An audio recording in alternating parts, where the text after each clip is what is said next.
Hello everyone, and welcome to This Nintendo Life episode 143. My name is NBZ, and my god, it's been a while since I've podcasted. It's been like a month since the last time that we did this. It has been a while. Obviously, because you went off and flew away to Japan, Bally. But you're back now. You're here. Yeah, I'm here. And you've had some great experiences over there. You're also engaged now, Yes. which is a thing. Yes. So that's a fun time. Yeah, it was a really nice time. Yeah, got engaged on this town called Miyajima.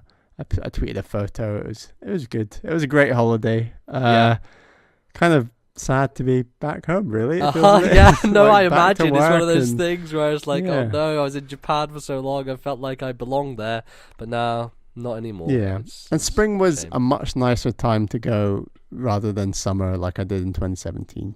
Right, I thought that you went around springtime last time, but I No, didn't it realize was that June, July, or July, August, and it like southern Japan like is really, really hot in summer, and it's really really humid. Like it's a real. Oh, I can just about deal with the dry heat at times, but like that humidity was killer. But this time, a few hot days, which was nice. Most of the time, it felt just like go out in trousers and a polo shirt or t-shirt weather, which was nice. It was really great, and yeah, what a trip.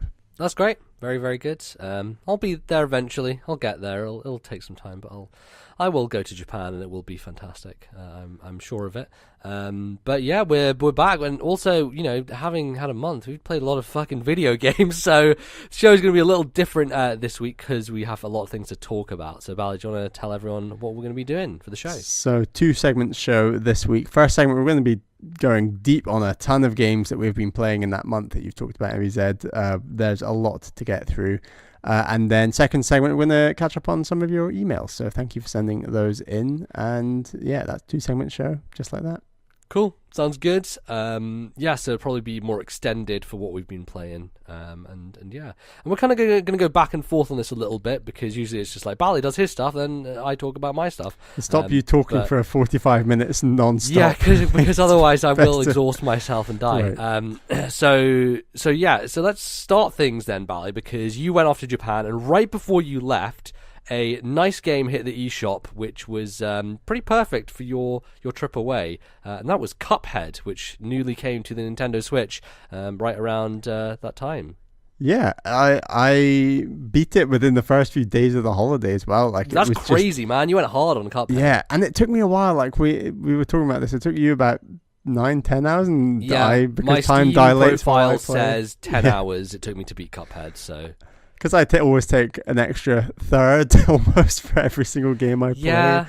Like, I'm not saying that you're worse than me at video games, but I'm saying that you're worse than me at video games. It's like exploring, but I can't use that excuse for a game like Cuphead. True. But yeah, open world games, I definitely explore. That's definitely what I'm doing. True. No, very true. What an incredible game Cuphead is. Like, it is a truly phenomenal experience all around. I think that as hard and brutal as those bosses are, even the toughest ones, I still think it's a really fair game. I don't think it is, absolutely. I don't think there's stuff in there where you're left feeling, oh, that's just unfair. And I think some things have been tweaked a little bit, having looked up like a few things online about difficult bosses and things. Okay. Like some of the sequencing on the toughest boss, which is the robot and the professor. Yes, Some of that phasing was changed ever so slightly, I believe. Yeah, because I remember trying to figure out the best sequence to take. Like, should I take out his head thing first, or his middle thing? Take out the rocket things that shoots the rockets out, and then there's the other. Like, there's that first phase, especially, is one that takes a while for you to get your head around, and then it's the second phase, which is just like the panic of, oh god, bullet hell, just trying to stay alive long enough for him to die.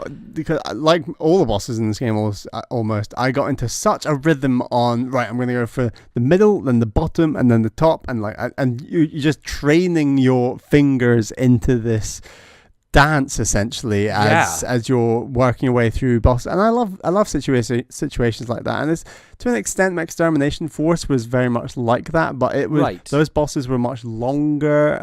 It was more just about hitting a sweet spot on a boss, whereas this is essentially more about survival and just hitting the boss, I guess. Majority of the bosses in Cuphead, if you beat them, take less than 2 minutes, which is crazy when you think about it, because that sounds like such a short amount of time, but in reality, when you are avoiding things and constantly being active and engaged in the fight, it feels so long. It really feels like that you're enduring a real marathon. I think the thing that I said about Cuphead when I played it back when it came out is it's less about doing damage to the boss. It's more about surviving long enough for the boss to just die as a consequence of your survival, right?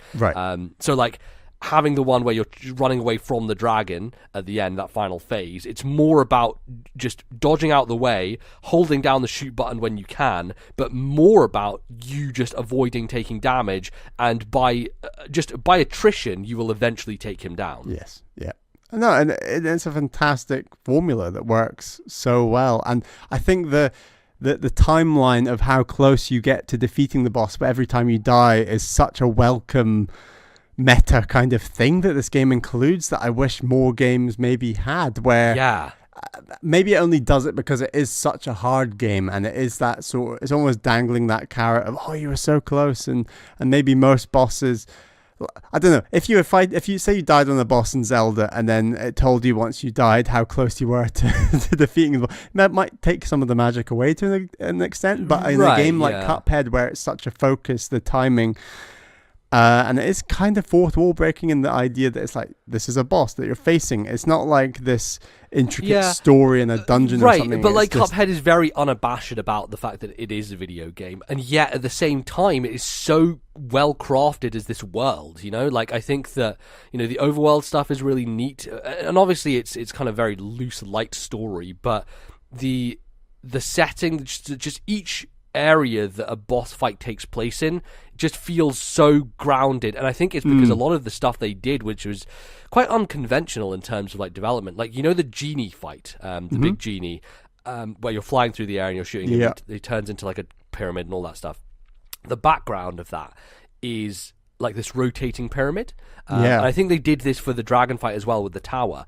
Those are real objects in real life that they just filmed. They just filmed and basically turned it into kind of a stop motion thing, where it would be like rotating around constantly. But there is a feel to it and a craft to it that it really is, grounded in a place. And I think that kind of lends a lot of credence to it. I mean, as much as I love the action in this game, it is the presentation, the music, and the look of this game, that world that they create. It is the best bit of this game, I think. For sure. And it's the reason that like this game made such big waves when it was revealed in like a little like 10-second it was like clip. No footage whatsoever, and everyone was like, what the fuck is that? What I want to play that. Which was an interesting way to reveal this game, but it just is so impressive. And one huge thing for me that feels almost nostalgic is when you're in Disney World and you go to one of the more traditional parts of the park, like like Fantasyland, they always play really old-fashioned music, like in those bits, like going back to Disney's history. And obviously Disney's such a huge influence on a game like traditional Disney, I should say, such a huge influence on a game like Cuphead and like animation of that era. But that music that Cuphead goes for in its overworld literally could be playing in a Disney Fantasyland speaker, and it just, something about that sound just really grounded the whole game, like in this place in my mind that was like, wow, they really hit that exact feeling of what I guess 1930s, 1940s, 50s animation and design was all about. And to do it in such a way, every single boss, as you said, really hit me like, wow, this is a world that from the ground up, and it's not like you're going from a train to a stage to like the sea and then this pirate ship, and it's not just one world where they're sort of putting different what's the word I'm looking for, assets into a similar frame. It feels very fresh and different and animated from the ground up every single time. Absolutely. To a level of detail that a company like Disney would go for or a company like Nintendo would go for. And it's really like, wow. Right, yeah, and that's why it is a perfect fit on Switch, because it has that level of polish that you look for from a Nintendo game, and it is just kind of astonishing that a small team like this made something that is so impeccably well made. And the thing I do need to emphasize, like, yes, it does look amazing, and it is fantastic, and the presentation is like the thing that draws people to it, but I don't think people would love it as much as they did if it wasn't a good game. Yeah. And the thing is that it is a fantastic, it just feels so good. The variety of weapons that you have available to you, I know everyone will kind of like lean into their own favorites. I don't know what you went with majority of the time, but for me, once I unlocked the charge gun, which is like you charge up one big blast and then just shoot it out, that was the one that I kind of stuck with for a lot of the game. But I did change things up, like the training fight in particular. I used the spread, the short range spread, the red gun, quite a lot, because that felt like it was the most effective one for dealing with that particular fight. The dragon fight, I used the homing one quite a lot, because again, you're on the run, you just want damage to be being done as you're kind of focusing on the platforming. So they do make sure that you have a wide variety of weapons to go to, and that each of them has their own usage and feels like specific to different scenarios that you want to use them in. Yeah. No, I basically stuck with spread, the homing, and the charge, like you said. And it was basically on the tougher bosses where it was more about dodging. I didn't want to have to think about the charge, so I'd more often than not go for the spread or the homing. And then on what I'd consider the easier bosses, not that there's any really easy bosses in the whole game, but on the simpler bosses, I would use the charge. And I should say the boss fights were so good that I really felt that the run and gun levels were kind of a chore in comparison, as good, as well designed as they are, and I do think they are interesting. They do really interesting stuff, like the one in the circus or the one with the cards where you're flipping gravity and you're going upside down.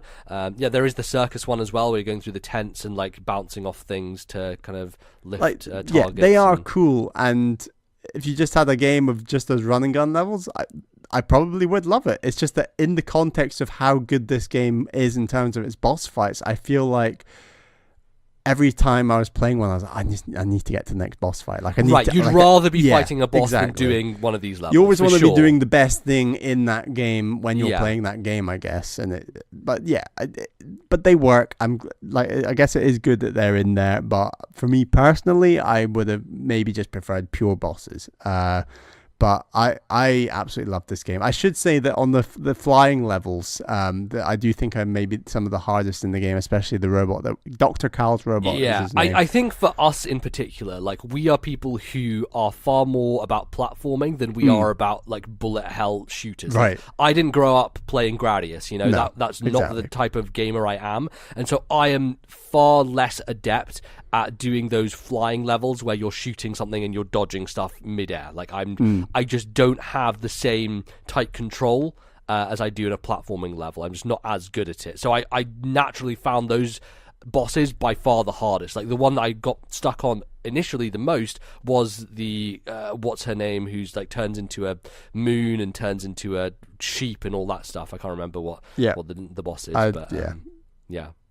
I talking of tight controls, I was getting a left Joy-Con issue this holiday, and it progressively got worse and worse the more Cuphead I was playing, and I was lucky in that it only got really bad after I had faced the last flying enemy, because sides, what's the word I'm looking for?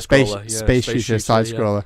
So the last space shooter level I had defeated, and then it was just platforming, because it affected me less while I was platforming, because pressing up on the joystick, analog stick I should say, doesn't make the character jump, although it does make them point up, but when you're doing the space shooter, they will actually fly up. However, on the second last boss, King Dice, there is a flying game as one of those numbers that you can hit. Right, if you choose that mini boss to fight. Right. So I hadn't realized that, as you said when we're talking off mic, MBZ, like, each number is assigned to a particular mini boss. Yeah. I was always I knew you could control it, but I was always controlling it to land on the hearts, to get as many hearts as possible to face the final stage, I guess. And I was constantly and I would like have a really good run, and I'd get to like I'd get 4 or 5 hearts, and then I would face the one fly space shooter boss in the thing, and I'd lose all my hearts because my ship was like controlling all over the place, and I'm like, this is an actual nightmare. That sucks, man. I'd managed to do it because I went on a run where I avoided that number more by chance, because I hadn't realized the bosses were assigned to the numbers, and then I eventually went on to like the devil.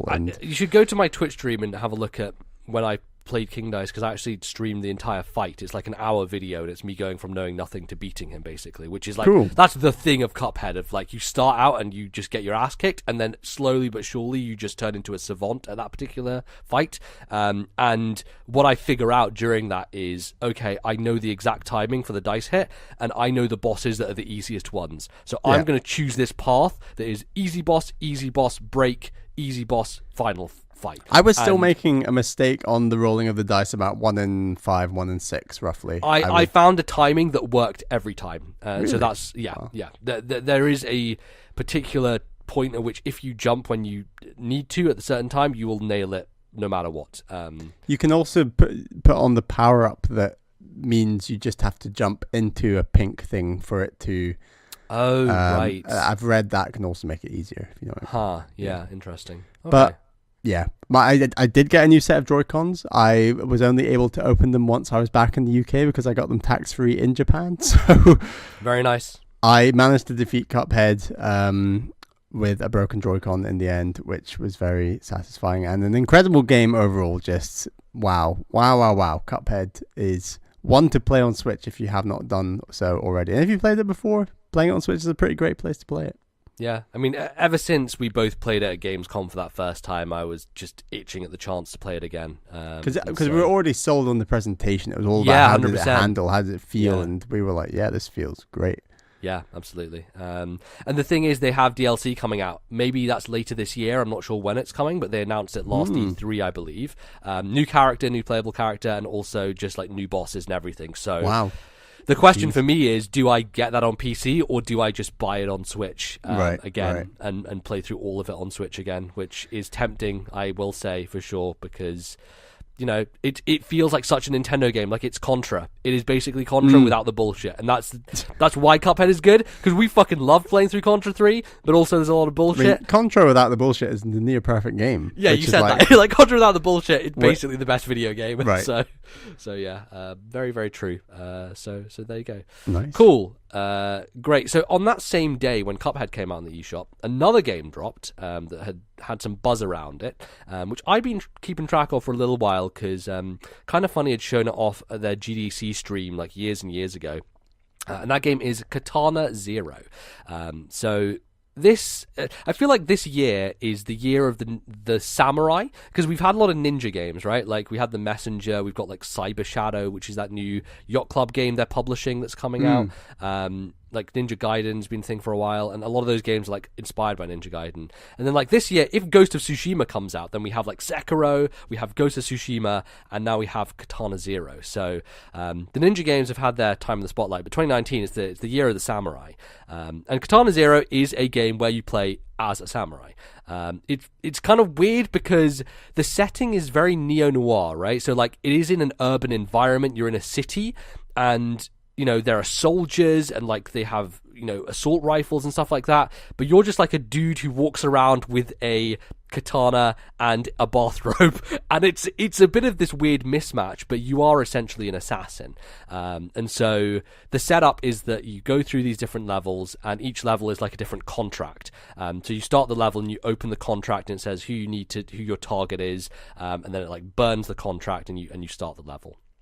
And I would to some degree compare it to Celeste in the sense that it is room based, so each room is its own self-contained thing, and it's about learning the enemy placement, figuring out what environmental things you can use in the room to help you, and the best way to kind of go about it. So it's like drawing an enemy over to a corner to kill him, then like slicing and dicing a couple more, reflecting a bullet back at another guy, picking up an item and throwing it at another dude, and just basically stringing together this perfect run that lets you get through the room and not die. And what I should say as well is that it is one hit kill. So that means for the enemies, but also for yourself. So if you get hit by one bullet, you're dead. Instant death, start over, start again. It has this interesting framing where it's very much built on old technology as a thing, and I guess that's the kind of, I don't know, it's not really cyberpunk, because cyberpunk is far more like futuristic tech, whereas this is like neo-noir, like old tech as well, because like there are VHS tapes that play at the end of each room. So once you get through a room, it does a run through of like your successful take, so it shows you in black and white. Steampunk. Yeah, maybe ish. I don't know. I can't really place it, honestly. I don't have much expertise in that area. But what it does do is and what game? There's another game that does this where it replays. I guess Super Meat Boy is a good example, right? Because it replays all your deaths and you see all the deaths. This is just your single best run. So it just shows the run where you beat it and it goes through it and stuff like that. And the reason why it's kind of cool is that a part of this game's mechanics is that it has a slow-mo thing. So one of the buttons you hold down goes into slow motion. And this like just changes the colors, it changes all the enemies to shadows, and you have like a shadowing effect on you. It looks really cool. Like, I think the aesthetic of this game is fucking gorgeous. It is some of the best pixel art I've ever seen. And the animation is just tremendous. It conveys so much with so little. And one of the best examples of that is when the music starts in a level, your character will take out like basically a Walkman and like hit play and then put it into his pocket, and like the music will start playing. So it kind of feels like the music is built into the world in that way. It's kind of like, you know, there are movies and action sequences where some dude is about to kill a whole bunch of people, and like he'll like put in the headphones and the movie will switch to just the audio of the song that's playing as the action is taking place as well. And so it's kind of like that. He's kind of like going into the zen state, like popping in his headphones, putting on his music, and he's like, right, now it's time to kill. And then like the music kicks in and you're like, you're in it.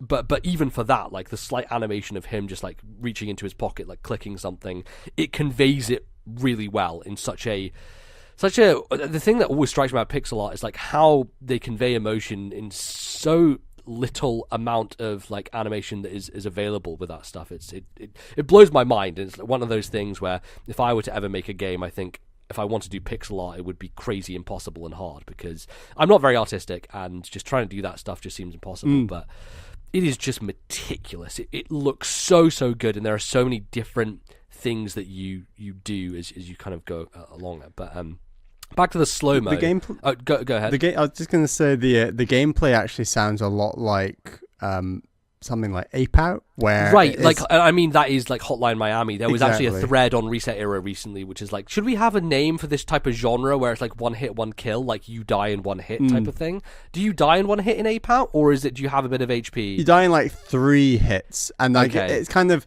I guess it's almost a sliding scale of how precise you have to be versus how like as well as how random it is, because Ape Out it is a lot more decision making on the hoof, and I guess what you're saying about Katana Zero is it sounds more purposeful and like planned, like per level, even though it is one hit, one kill. Yeah, it's kind of because when you restart, when you die, like it rewinds you back to the beginning. And because it has that VHS like thing, so like it plays that afterwards, but it does the kind of, you know, when you're rewinding a tape. For all you young kids out there who don't know what videos were and grew up with DVDs, you had to rewind VHSs and it would do this weird thing on the screen where it just went back and forth. So it does that, but when you reset, every enemy is in the exact same place that they started. So you can basically make it so that every time you do specific moves, it will elicit the same reaction. So if you throw this object at an enemy, it will always alert the guy next to him, and every time you will know that happens, so you can deal with it. But there is enough, not necessarily randomness, but enough wiggle room with it that you do have to do things on the fly if things go a little bit skew-whiff. So it has a lot of tools built in there for you to deal with that, and the slow-mo is one of them, right? Because one of the cool things about this game that I think it has done a bit of the advertising for is you can reflect bullets. So when it goes into slow-mo, a lot of the enemies that have guns, they'll shoot at you, and obviously if they hit you, you're dead. So what you can do is you can reflect the bullet back at them, and it will kill them.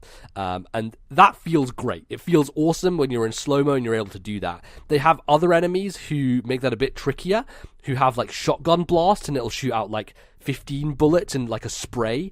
And so with those, if you're trying to reflect them, most likely you're going to get hit by another one. So for those guys, it's best to like use the slow-mo to roll behind them and then kill them from the other side. And I have lots of videos saved on my Switch of like really awesome moments with the slow-mo. And to be honest, I actually kind of prefer watching this game with the slow-mo on as opposed to the rewound VHS stuff, because first of all, it's in black and white, so it's harder to kind of see, and second of all, there's something about it in terms of the replaying that doesn't quite match up. Like sometimes enemies will just be standing there, and it doesn't like exactly recreate it, because I don't think it, like the way it records it is more like it records your actions. Like remember in Smash Wii U where it didn't actually make a video file, all it did was record the inputs and then recreated the video of your match. So sometimes things would fuck up in a Smash Brothers match if the input was like slightly off, and then it wouldn't actually be the replay of the match you did. So I think that's kind of what it's doing, and so in that sense it's not actually, I don't think it's that fun to watch the replays overall. Like it's a cool idea, but it doesn't quite work, and I think just the actual gameplay part when you're doing the slow motion, when you're reflecting the bullet, feels great. And this game generally feels so tight. It feels excellent to play. The roll is great. So you have a roll, you have obviously your sword attack, and then if you roll past an item like a vase, or there are like remote detonated bombs you can get, so and enemies won't know when you've thrown them. So there's this one part of level where I'm at a lower level and there two enemies above me, and I like throw through a gap in the floor a remote detonated bomb, and wait for the enemy to walk back to the center where there's a bunch of like explosive barrels, and then blow them all up, and the environment explodes and kills all the enemies up top. So like it's a more effective way of dealing with them as opposed to just going in guns blazing and kind of just trying to do it. So the items are there for you to throw at enemies, so you constantly have a lot of things available to you, and generally I was thinking like, I don't know if this game is just going to be doing the same thing, because one of the complaints I've seen is you don't really upgrade much, you don't like get anything new, you kind of have everything you need off the bat, but I think it works because it is often changing things up with the gameplay. There is some levels where you're being stealthy, where you're like hiding. There's this level in a club where there are people dancing and there's guards walking back and forward, and you need to hide in the shadows of people dancing to avoid the guards. Then there's also a level where it is just you're on a motorcycle and you're just like rolling through the streets and like slicing enemies as they're on motorcycles. Like it completely changes it up and makes it something totally different. So there is that variety there that I think makes it interesting. But for me, the thing that is most fascinating about this game is actually something that I usually don't care about when it comes to these types of games, and it's the story. It's the kind of backstory, the narrative. Like it is a kind of an amnesia thing. He doesn't know who he is, what his past life was. He's kind of just taking these contracts, and they really build the idea of the gameplay into the storytelling, because you have this therapist that you go to in between, and at the end of each session your therapist like injects you, so you're kind of thinking, is this really my therapist? I don't know what's going on here, but you're being injected with this drug. This is basically why you can slow down time. Okay. And a lot of the story revolves around that in particular, and what it's doing, and people trying to get a hold of it and stuff like that. And it has a lot of interesting like flashbacks and does a lot of fourth wall breaking things that are really cool, and a lot of like time rewinding and stuff in the narrative parts that I was really amazed by, in terms of like, yes, the game is very short, and I think that's another problem people have with it, but looking at the amount of very specific, very detailed stuff that is put in this game, I understand why it took this long and why it's so polished and has such a real, keen specificness to it, because a lot of the game is crafted around a narrative, and like the levels are pretty similar. Like they don't do that much different when it comes to the layout. It just gets trickier and trickier, more rooms, more enemies, more different types of enemies. Like there's an enemy that you meet early on that they can parry you. So if you slice them and they parry you, then they can kill you. So you need to like hit them once, then strike them again when they're on their knees. So that stuff does change things up a bit, but honestly, it's much more about like some of the interesting things they do with the dialogue. Every time you come across, like, there's this section early on where there's this receptionist, and if you basically button through her dialogue, which is as the dialogue option shows up on screen, there's this red bar, and it will slowly move across, and once it exits the red part of the bar, it gives you dialogue choices that you can do. But if you're frustrated and you just want to get through the story and you don't care, you can just mash through, and you'll just annoy her, and she'll be very annoyed because you're just being like, stop, shut up, I don't want to talk to you, whatever, and walk past, and she gets really mad. At the end of that level, when you come back, there's an enemy soldier who's there, and if you did that, if you button through the dialogue and you just didn't talk to her properly, she will be like, fuck this dude, take him out, I don't know who he is, and the soldier, you'll have to attack the soldier and kill him. Whereas, if you go through the entire dialogue tree and she asks you questions like, ooh, you're dressed weird and stuff like that, and you're like, yes, I'm this character from this anime, and then she's like, oh, I love anime, and like they have this really goofy conversation about anime, and she's like, yeah, I what season are you on of that? And like it brings up all these really good dialogue options. I think it's quite well written. And then at the end of that level, when you come out, the soldier's like, who is this dude? And she's like, oh, no, he's good, I know him, he's Piku Niku from the anime whatever, and then she just lets you go, and the soldier doesn't attack you, and he's like, you know, it's cool, like it's weird contextual stuff like that, with the dialogue that doesn't necessarily affect the story, but affects little things that I found really, really cool. And yeah, it has a lot of reveals. I think it does kind of end before you know what's fully going on. It ends on somewhat of a cliffhanger, and it has kind of a to be continued element to it.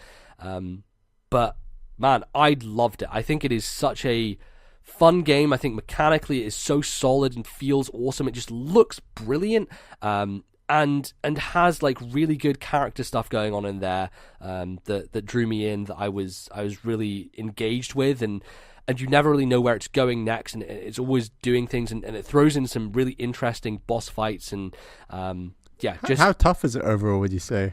It's challenging. I don't think it's impossible. Like, I think it is one of those games, I guess, similar to Cuphead, where a lot of it is pattern work and memorization when it comes to certain parts. Mm-hmm. It definitely has that feel to it. You can sometimes feel like you get a bit screwed over, but it doesn't happen that often. Each level, is there only one way to get through each level, would you say? No, definitely not, because like it's a side-on view, so it's a side-scrolling kind of game, and so you see a bunch of different rooms, and so you can open doors in different ways. Like when you start, it's like, should I go up to the next floor? Should I go through the door? Should I drop down to the staircase? And you have, say, 15 enemies. You have to kill them all, do it in any order you want, whatever works best for you. So it is about making your own way through. It's not a linear progression in terms of the levels themselves. It's about like figuring out what is the best route through this level, and how do you want to do it. So yeah, it's not kind of strict in that way. You have a lot of abilities. Seeing as it's so short, I should probably just play at some point this year. Yeah, it's fucking awesome. It has such a style to it. I think it really has a soundtrack that I'm not particularly into. I wouldn't listen to the soundtrack outside of the game, but it fits so perfectly for the type of game that it is. It fits the mood, it fits the tone, and it fits like the one more time kind of vibe of like, okay, I can do this, I can keep going, I can, like, it has that feel to it. So yeah, I freaking love it. I think Katana Zero, high up my list this year in terms of favorite games. I think it's really great. People should check it out for sure. Nice. Okay. Right, shall I move on to my next game? Yes, let's go. So I'm on a bit of a roll at the moment. I'm trying to beat games before their sequels are coming out. So yes. This was Fire Emblem Fates Conquest that I was keen to beat before Three Houses came out, and I know Pokemon's at the end of the year, so I want to try and beat Pokemon Sun before that comes out. And then we've also got Link's Awakening remake at the end of the year, so I'm trying to beat Oracle of Ages before that, and sure, the list goes on. It's just, I've got so much homework to do, but essentially I did a bit of homework this holiday and I beat Fire Emblem Fates Conquest. Would you describe it as homework? Did you not enjoy your time with Fire Emblem Fates Conquest? I did. Well, I've got this thing with Fire Emblem where I really enjoy Fire Emblem, but whenever I get to like the final 3 chapters, I'm always so done with Fire Emblem. like every time. Yeah. They're always just a bit too long. They are really long games. And that's the exact thing I feel about Advance Wars. It's like, I enjoyed Advance Wars a lot, and I got to that final chapter and I was like, fuck this whole thing. Like, you know, because they really turned the screw on the difficulty on those last few Yes. chapters in both those games. Right. And yeah, so the fact it was Conquest, and I had on the very last couple of levels of Birthright, I had to go from classic to casual. No, you didn't. You came to my house and I came beat to your the house last level of Birthright for you, is what happened, actually. No, but my file says I dropped to casual. Oh, so you must have done that before you came over. Maybe, I can't remember. But yeah. No, I think maybe you just played the whole game on casual, didn't you? In Birthright? No, Birthright I was quite strict about. Look, classic. all I remember is you came to my house and you're did. like, I can't do this. And I was like, give this to me, I'll beat it for you. And I did. So basically, yes. Yeah, casual's the way to play really tough Fire Emblem, in my view. But I did actually enjoy this game a lot more than I thought I would, and That's good. like part of the reason it's taking me so long to beat this game is that like I have been dreading it, and like Fire Emblem is not just one of this game that because I've told you it's like the hardest. If we're talking about just like base level difficulty, just the normal difficulty, for me, Conquest is by far the hardest Fire Emblem game I have played. And I know there's lots of people in the Fire Emblem community who play on hard and they go for the difficult mode. I always play my Fire Emblem games on just the regular difficulty. I like it that way. I think it generally works well. I think it's well designed for regular difficulty. Conquest is by far the hardest game in the franchise that I have played. Yeah. And that's saying something, right? Because I think there are games in this series that are pretty difficult. Like, in general, it's quite a difficult series for people to get into because of the permadeath nature of some of the older titles. Like the idea that you lose people and that you could have a level 18 person who's super powerful, then they just die, and you're like, oh, I don't have that character. Like, that's such a core part of my team. It is very brutal in that sense. And honestly, like casual on a lot of the levels, if I lost a character, I'd lose like loads of characters, because the second like you've got a dent in your essentially shell that you've created and on the tougher levels you definitely do have to really turtle up a ton.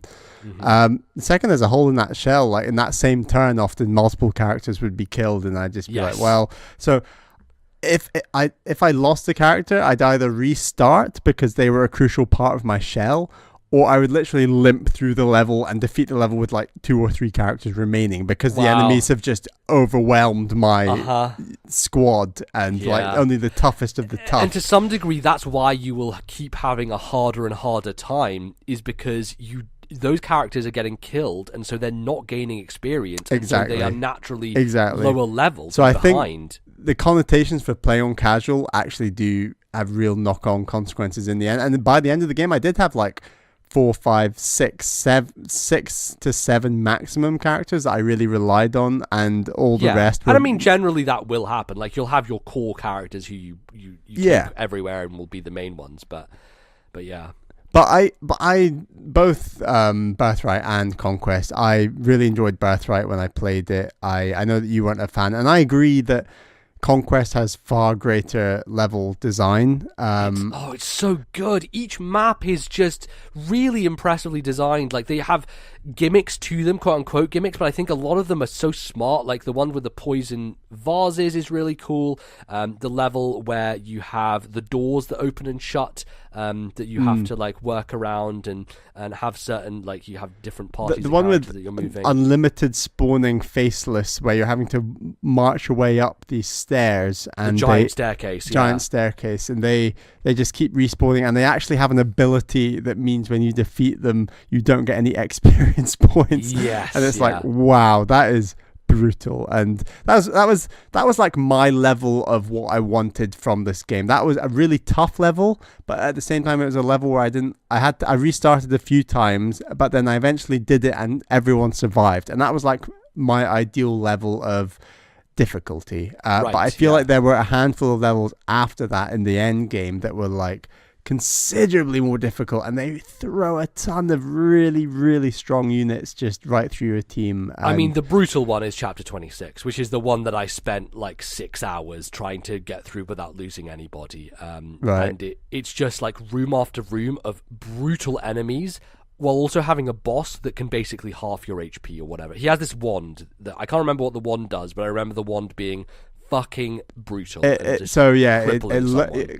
can either use silence, I think, which stops magic, or he's also got like this one that drops all your every stat by like 4 or 5 points, and they recover 1 point per turn, so it takes bloody ages to get back to full fitness essentially. So yeah, that was tough. That was the toughest chapter in the whole game for me as well.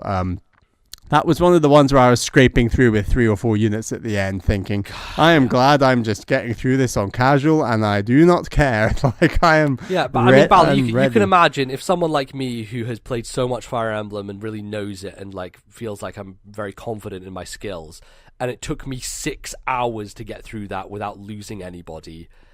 That's when you know that's a fucking hard. Maybe level. You don't know what you did, but can you remember whether you sort of double pronged the second last room in that map, or did you tunnel all through one side? Well, yeah, I mean, I had 2 different parties. I had one go down one side of the room, one go down the other. Okay. Because I did one party down one side, and then by the time you get to that second last room, they all just charge through, and it's right. Well, I was like being very careful. I had to use, and the thing that really makes that game good is that you really have to use the skills. Like, skills become so important to that end game, and making sure that you are being smart about them and knowing which ones would work for specific situations. I remember in particular like having specific moments where I was like, okay, I have to do this so that this person comes here. So then I can move that person and swap them around. Like, there's a lot of moments that I had to plan out every single turn so that it would be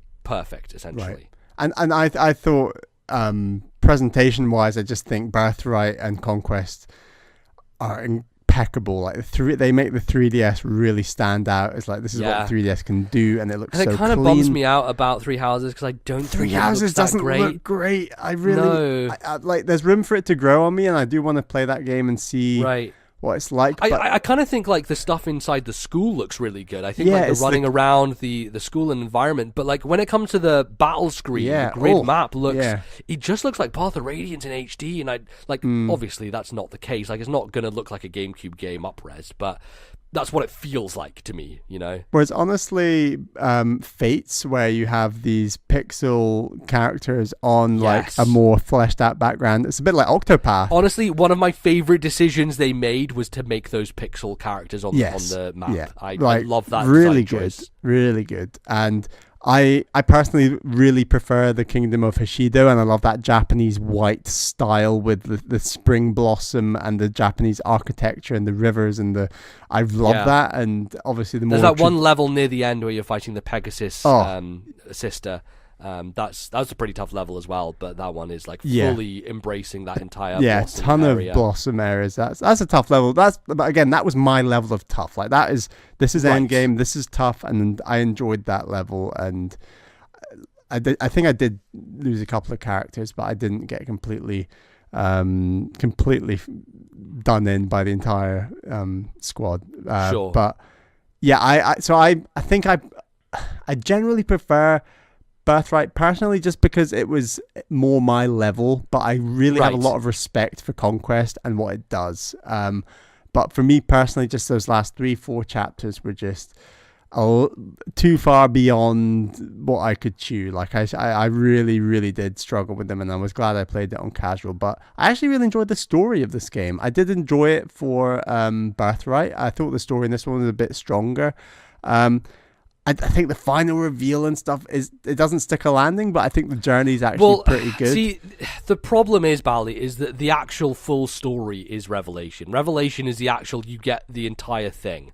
And it's kind of bullshit that they put it behind DLC, like this extra game that you have to play through. But if you want to know what's actually happening and everything that's really going on, you have to play Revelation. And it kind of... All right. I might look up Revelation story on YouTube then, because... Revelation I think you would enjoy. I think Revelation is this nice kind of middle ground between Birthright and Conquest. I would like a middle ground, yeah. The final boss of Revelation's fucking dick, but like aside from that, it's actually pretty well balanced difficulty wise. And Revelation was the game where, like, for a lot of Birthright, I was kind of bummed out by it, so I didn't do a whole much of like getting the kids and leveling up the kids and using them, because that's like, I imagine you didn't do much of that at all. Like when it comes to the bonus levels, I did that with one. I got Kana. Okay, is that Corin's kid? Yeah, Corin's kid. I had that kid with Jacob. Okay, and, yeah, cool. But I didn't. God, I forgot about Jacob. The butlers in this game. That I think it might be my favorite class in Fates. Is the butler class. Yeah, it's like, cool. And the stat dropping, the stuff like that is fucking great. I love it. I love all the new classes in Fates. I actually do like all the sort of samurai, ninja style classes that you use a lot more of those in Birthright than Conquest. That's another reason I think I kind of slightly preferred Birthright. The weird, like, mechanical, like, who ride the mechanical, like, weird weird contraptions. I think they're called the Mechanist, actually. Something, I think so yeah, all that class stuff is pretty cool. You can, and that's the thing about Fire Emblem and what Conquest does so well. You can dive so deep if you want to, but at the same time, you can kind of enjoy it on a more surface level, which is more or less what I guess I do.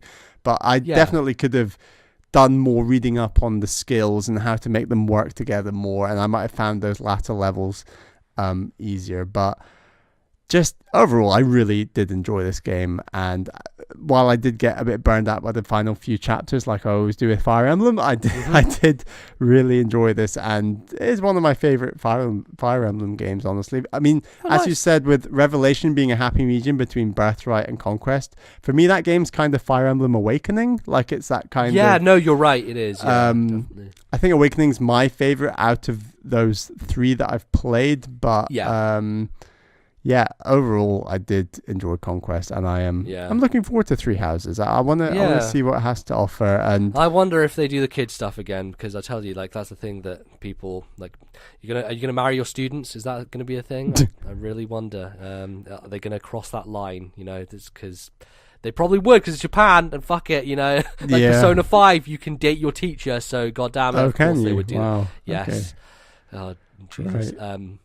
Persona 5, the teacher is actually probably the best confidant in that game, because she can come to your house and give you a massage, which is, well, okay, sounds very bad. Gameplay wise is excellent, because usually you just have to go to bed and you can't do any activities in the evening. But if your teacher comes and gives you a massage, you're feeling good. You can go out there and do your laundry, son. It's good times, I tell you what. Get to do your laundry, feels good in Persona 5. Only part in anyone's life where you will want to do laundry, Persona 5. That's the place you want to do it. Nice. And what I was saying with Revelation, just real quick, is that that was my playthrough where I basically just used the kid characters. So I got the kid characters as soon as possible, because I'd used all the other party members in, the last 2 games. You can carry on characters, can't you?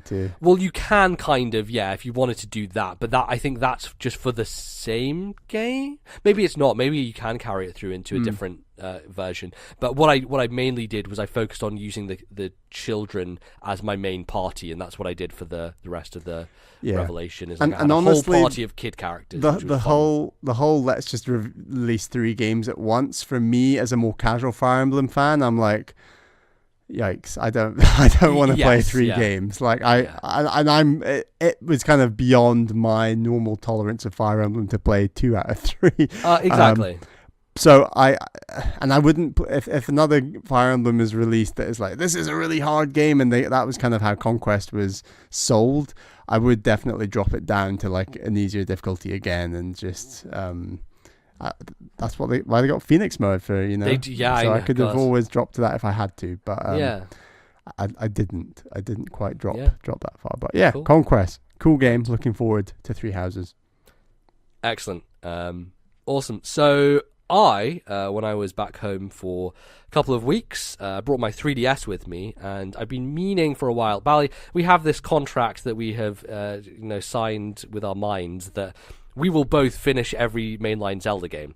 It's a thing we've been doing since the start of the podcast. Eventually, I think one of the first segments we did on the podcast was, what are our favourite Zelda dungeons? Exactly. Zelda's always a big part of the show. It's, if we're talking about favourite series for the both of us together, I think Zelda is number 1, probably. Yeah. And so, over the years, we've been going through every Zelda game, trying to beat them all. A lot of them we've talked about on the podcast. Obviously, did the Minish Cap Backlog Club. and I have 3 left now. Well, actually, no. Yes, I have 3 left technically. 3 mainline, yeah. Mainline, which are so basically, I have just played through Oracle of Seasons, Legend of Zelda Oracle of Seasons. I played through Oracle of Ages a while back, and you played through Seasons. So we kind of have done the opposite of each other, where, you did Seasons ages ago, I did Ages We were both ago. a bit burned by those games back then. Yeah. Because we had both played Link's Awakening. Right, quite close to them, I think. Yeah, and in my view, they were fairly similar games. Right. But I personally thought Link's Awakening was a lot more impactful. I enjoyed it a lot more. So I am interested what you think of Seasons, because you've now played both of the Oracle games. Right. Yeah, exactly. So now I've finished Seasons. I have Majora and then Zelda 1 and 2. And we kind of have this agreement between us, but we don't really want to play Zelda 1 and 2. They're NES games. I've watched a lot of Zelda 1 and 2. There's not much of what I like about Zelda in them. A lot of Zelda 1 and 2 are either very difficult combat in the second game, or very confusing open-ended exploration with not really much story or theming around it to get me into it or interested. So, I will consider myself having beaten pretty much every Zelda game when I finish Majora's Mask. So that's kind of what we're going for, and then we'll eventually do a thing where we'll rank every single Zelda game together, and that'll be fun once we've both beaten all of them. But before we get there, let's talk about Oracle of Seasons, because that is the game that I've just been playing. I've finished, and I'm glad I had a long break between these games, because yes, they are quite similar. The Game Boy games all kind of bleed together in a sense. They all share very similar assets, tile set wise. They all look very similar. But for me, coming out of this game, I have to say personally, Oracle of Seasons is probably my favorite of the Game Boy Zelda games. And it's for a few reasons. I think the interesting thing is coming off of Ages and having the password that you put in instantly makes it have this link that is an interesting kind of thing, where you start the game and they're celebrating. It's you're the savior of Labrina. You did this really cool thing, and you're walking around and there's the din is there, and you're just chatting to people. Then obviously the big bad comes in and swoops everything away. But you have these cutscenes that go to Twin Rover. Twin Rover being the kind of big bad behind the entire Oracle series. The 2 witches from Ocarina of Time are in this game, which is interesting, because I hadn't realized that. They're a villain from that era that hasn't really shown up again since. Twin Rover is the boss of the Spirit Temple in Ocarina, and they're the 2 witches, and then they form together to be the one witch, and you have to use the mirror shield to reflect the ire and the ice. The ire and the ice. Fire and the ice. The Yes. fire and the ice. Back at A song of ice and ire. God damn it. What is me with spoonerisms today? That's real bad. So yes, you have to reflect it back at them. And so they are kind of the overarching villain, I guess, of the series, because what happens is if you beat one of these games and then you put the password into the second game, you get what is the quote-unquote true ending, which is after you finish the final boss of the second game, you will have another set of bosses, which is fighting Twin Rover and then eventually fighting Ganon, because of course it's Ganon. So Twin Rover's their plan is to revive Ganon again, blah blah blah blah blah. Story not really consequential, but I think it's a cool idea that you constantly have these cuts to them sitting in this room over a pot. And you only got this because it was the second game that you would link through. You will not get these cutscenes if you haven't linked the game. If you just jump into Oracle of Seasons without inputting the password, you will not get I these. did playing through Seasons when I played through it. Yeah, exactly. Right. So if you're just playing through it the first time, it's just going to treat it as if it's your first game. So you have to, in order to get this stuff, you have to put the password stuff in, which is why, and I'm very glad to my past self for doing this, but my past self was smart and decided as soon as Oracle of Ages was finished, I opened up Seasons, not intending to play it then, but I opened Seasons and instantly put the password straight in. Yeah, we both did that straight away just to make sure. Yeah, exactly. So that when I jump into it now, 2 years later or whatever it's been, I can just start the file and go without having to worry about finding the password wherever the hell it was. So that was cool. Well done, old me, for doing that. So Seasons, interesting, right? Because I don't know how much you remember about it, but the core mechanic of the game is the rod that you use to change the seasons between the 4 seasons. And so each season has a different gimmick to it. Like in winter, a lot of the water will be iced over, so you can walk over it. In autumn, there will be mushrooms that you can pick up from the ground and throw about. In spring, there are flowers that bloom, and you can jump into them, and they'll spring you up to like a higher platform. So each of these different seasons has their own little mechanics surrounding them that makes exploring the overworld a lot more segmented, because there will be points where you're like, well, I can't get through this yet because I haven't unlocked the ability for my Rod of Seasons to change it. I thought that would make it tougher than Ages, because Ages you're going between past and present, or it's like two options versus 4 seasons, you know? Sure. The reason I feel that Seasons is actually simpler and actually more straightforward is each screen in and of itself has a self-contained thing that can be done within that particular season period, right? So like particular puzzles will be, okay, I need to get past these mushrooms, and then also I need to get past this river, so like I need to figure out a way of like changing the seasons twice but also having these things in the way of me. So that's kind of, it's very self-contained within particular areas. But you can still go between the 4 seasons to solve a puzzle within one area, which is exactly. Like it's very simple, and it's more of a micro level. Ages is much more complicated because it's macro, because it's more like the entire world changes, and so when you switch from one to the other, you have to affect lots of changes to then go back and have those changes be in effect to like there will be a area where there's a rock in the way or something, and you need to go back in time, go all the way around this whole thing, do this entire puzzle area, go through a cave, back out, move a thing, then go back, and then find your way back to that point again. And the navigational part of that, for me in particular, in these 2D games, I find very tricky. So for me, that's why Ages I found much harder. I think the other thing about Ages is, and I don't remember a lot about it, is because I was playing it alongside a Let's Play. Nintendo Capri Sun was LPing Ages and Seasons at that point in time. That's why I decided to play Ages, is because he had literally just started an LP, and I was like, oh, this will be fun. I've never done the thing before where I play a game along with someone else as they're playing it. And so I think because of that, my memory is very fuzzy, because I wasn't forcing myself to learn the world. Like, it wasn't on me to do it, because I was... so the second you're expected to do a puzzle, it was much harder.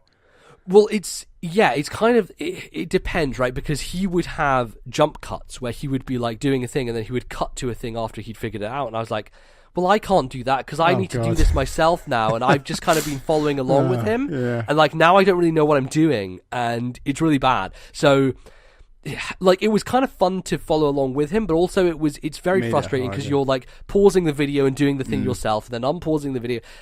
I wouldn't necessarily recommend doing it. Like, it was a neat gimmick to do, but like now when I try and think of my memory of Ages, I have zero memory of that game. Right. Like, and that's on top of it being a game that generally I think the 2D Zeldas, with dungeons especially, are less memorable. Yeah, I mean, part of the joy I get with 2D Zeldas, and it's something that's much more natural with like a Link Between Worlds or a Minish Cap, just because those worlds are so colourful and diverse and more modern generally, but the game, they can be more distinctive because of the power of the hardware. With the tile set that is available in Seasons and Ages and Link's Awakening, a lot of it bleeds together and blends together because you don't have that impact of like stepping into, I don't know, Arbiter's Grounds for the first time. Like, you remember Arbiter's Grounds because the detail in those environments, like the theming, the music, everything is so particular for that place, and because it's a 3D space, for me,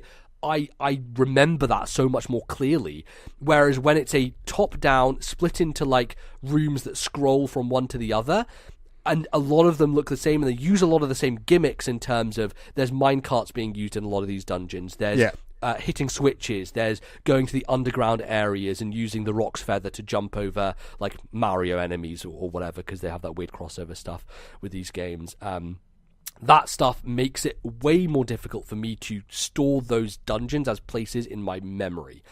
I think in terms of 2D Zeldas, the game that does it the best is obviously Link Between Worlds, because it is able to evoke that sense of theming a lot better with the power of the 3DS. And to some degree, I do think Link to the Past still does that quite well. Like, I remember the first 3 dungeons of Link to the Past better than I do a lot of the other. It's a stronger tile set for sure than the Game Boy games. But I was just going to say the Game Boy games, like, I actually did really enjoy with Link's Awakening and Seasons that feeling of coming up against brick walls occasionally and really just scouring the environment, working out what to do next. And then because you've scoured the environment so much, when you are asked to do like a puzzle with the Rod of Seasons or whatever it's called, like, I did know, I remember that at that point. So as you say, watching Nintendo Capri Sun, like you are maybe missing out on that rote memory that you were picking up just from 100%. Just from roaming around the environment, which I think is a big part for me of like those Game Boy games. Yeah, no, definitely. And I do think that it is it's the school of dungeon design that Mark Brown prefers, which is you have multiple keys and multiple doors. You can kind of choose your route through, and you can, and it'll all work. It'll all work out in the end. But it's less direction. It's less directed, I should say. It's less like Wind Waker, where it's more of a linear path. It is much more... You're being rewarded for your memory of the map, essentially. Yes, exactly. Like, and it is a satisfaction that you get far less in a game like a Wind Waker, or even a Link Between Worlds that's very guided. Right, and I do prefer the Wind Waker model generally. Me too, yeah. Where I like the self-contained puzzle rooms. I like the things that are... But when it works on the Game Boy version, it is still... Yes. Very satisfying. And to be honest, like, I thought the dungeons were really good in this game. I thought they were fantastic. A lot of really fun things in them, and I think lots of interesting mechanics. The part that troubles me is like when it gets a bit tedious, and that's why for me everyone talks about Eagle's Tower in Link's Awakening, about it being this great dungeon and I fucking hated Eagle's Tower. I despised it because of the stupid goddamn cannonball that, like, if you accidentally dropped it down an area, having to retrace your steps to go find it again, like, it was fucking tedious. It really pissed me off. That dungeon I really despise it, because not only does it do that cannon nonsense, it then like shifts itself and then completely changes halfway through, and I'm just, I can't. It's taking that Mark Brown idea of, right, remember the map, and you're rewarded for remembering the map, and then but the map changes, and you're now rewarded again for that map changing. So if you've got like a Mark Brown brain that really enjoys that, learning the map, working this out, then you're going to find a dungeon like Eagle's Tower like the best dungeon in Zelda. Exactly. Whereas if you're already like, I think we're shared in, like, we enjoyed that working out which key to use to an extent, but the second you're over that threshold, I think it becomes tedious and not fun, as you say. So I can understand. Well, it depends on the design of the dungeon, right? Because if the entire design of the dungeon is built around lugging this fucking thing around constantly, and if you lose it accidentally down a hole, whoops, it's respawned back in that room that it takes ages to get back to. Like, that's just fucking bad game design for me. Like, I just don't. It wastes my time. I mean, it was game design of the era rather than maybe bad game design. But also, we can mitigate that, right? Because I can just make a save state, and if I make a stupid dumb mistake, then I can just reload, and it's good. So yes, I can complain about it, but also I have the tools at my disposal to make it not an issue anymore. The thing I really like about Seasons is it has this world, which is this whole separate area that is completely different and wasn't in Ages at all, with Subrosia. I don't think I ever mentioned it when I played the game when you played Ages, because we talked about these games at similar times. And I just assumed that they also had that world in Ages, so I was maybe they do, but I forgot about it. But like, I do not remember doing that whatsoever, because the entire idea is that Subrosia is this like lava land, and it's filled with these hooded characters with these really large eyes. They remind me of Marvin the Martian from like Looney Tunes, like this character which is just like the only thing you see in their face is the eyes. There's no mouth, there's no nothing else.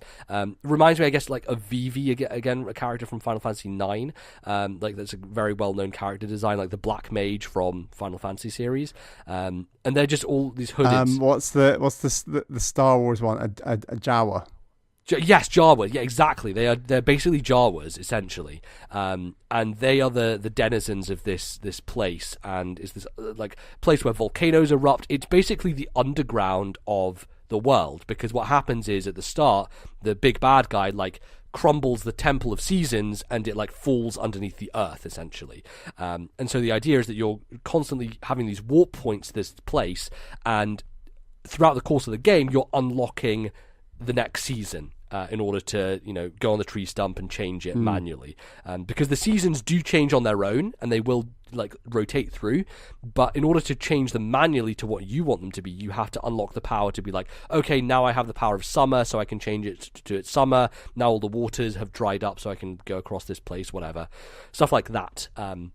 Which I thought was a really cool way of doling out the powers and constantly having this place that you come back to, and slowly unlocking like this secondary map and finding like there's the smithy where you can upgrade your sword and you can use it for certain like side questy things. Like I did the whole trading quest sequence in here because it was a good way to get some good item, and I was able to kind of benefit from that, which I thought was cool. And also I went back into Oracle of Ages to get a code which let me unlock the most powerful sword, which is the Master Sword. The only way to get the Master Sword in this game is to have played through both games. Then you get a code from one game, go into the other, get another code, come back, and then you get it upgraded to the level 3 sword, essentially, which is the Master Sword. And that made the end of the game a lot easier, because, like, the final boss, I basically did 4 spin attacks and he died.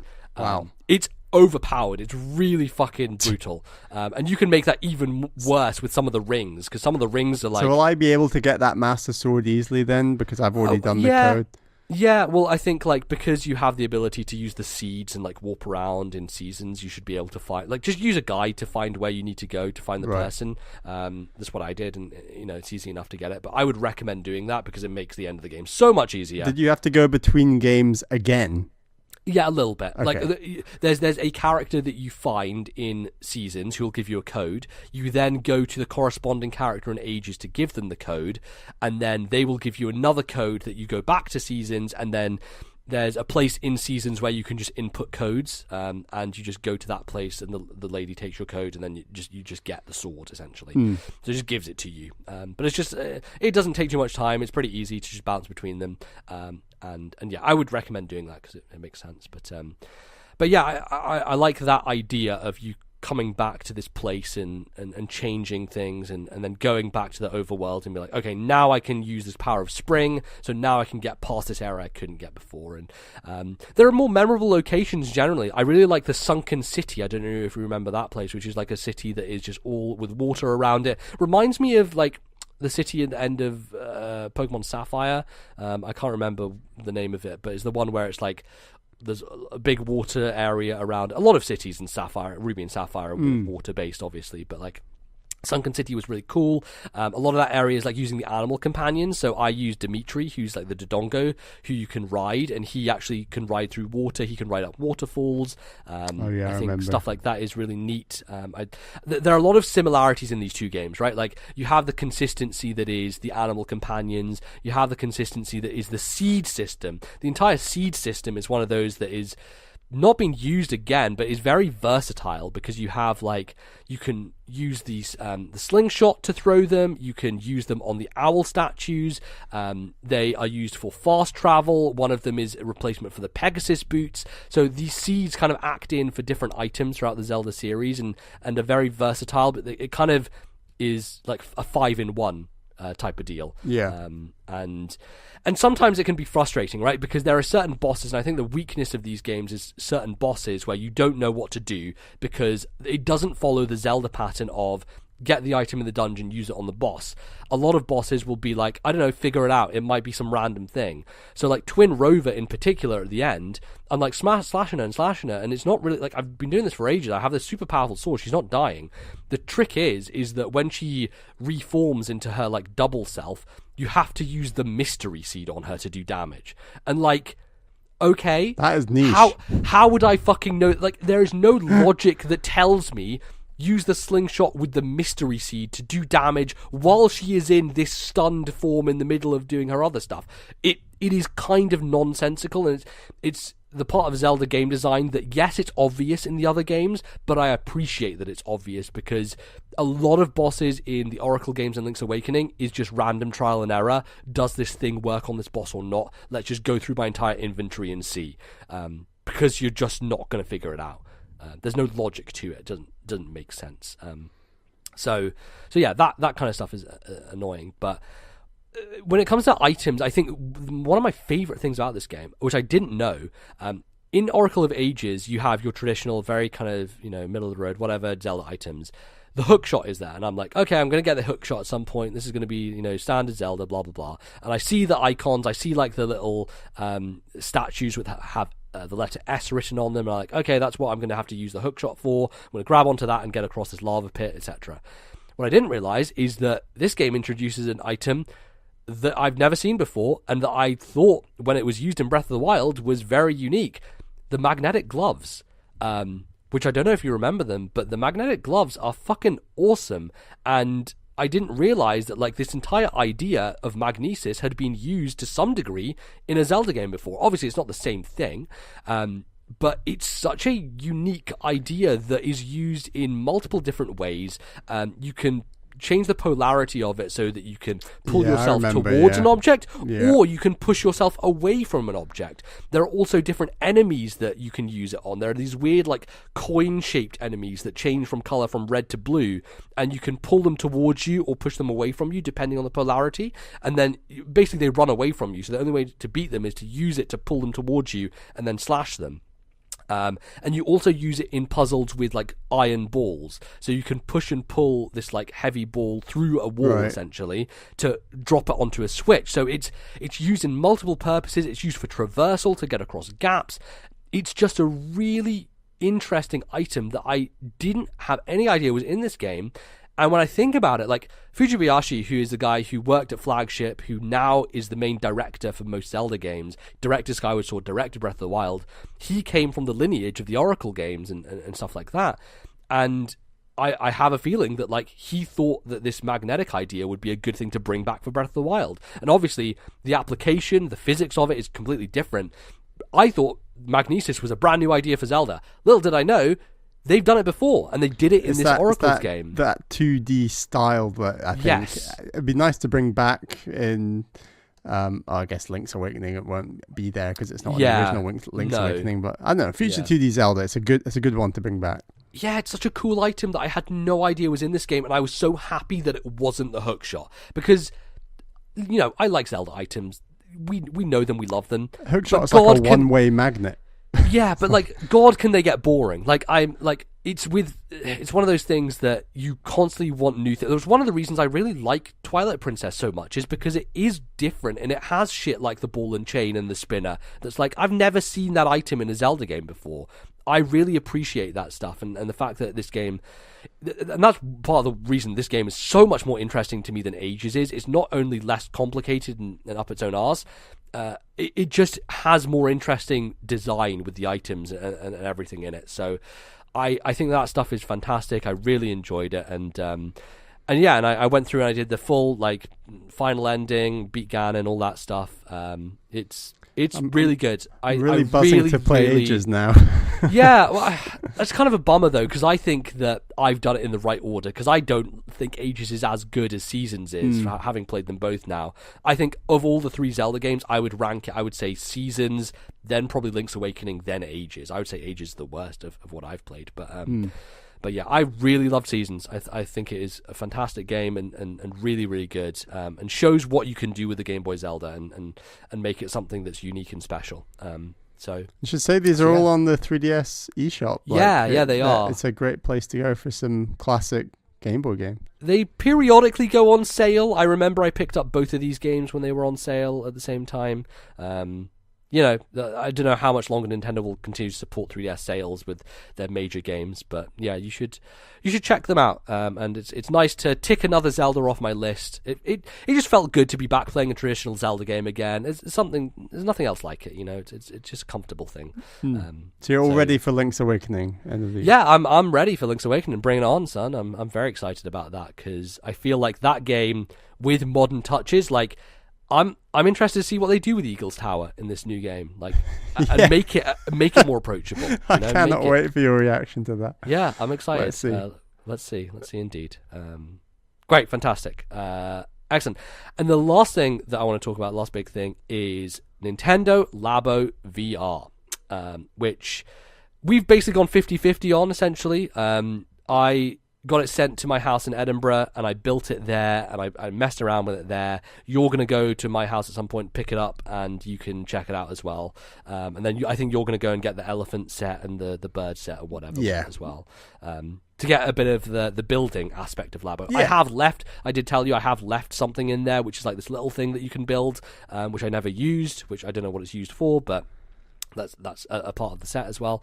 So this is really my first interaction with Labo, because having had it come out last year and people were pretty lukewarm on it in terms of the software end, a lot of people were like, hey, this is really cool in terms of building it, and I enjoyed building it, but the software was kind of lackluster.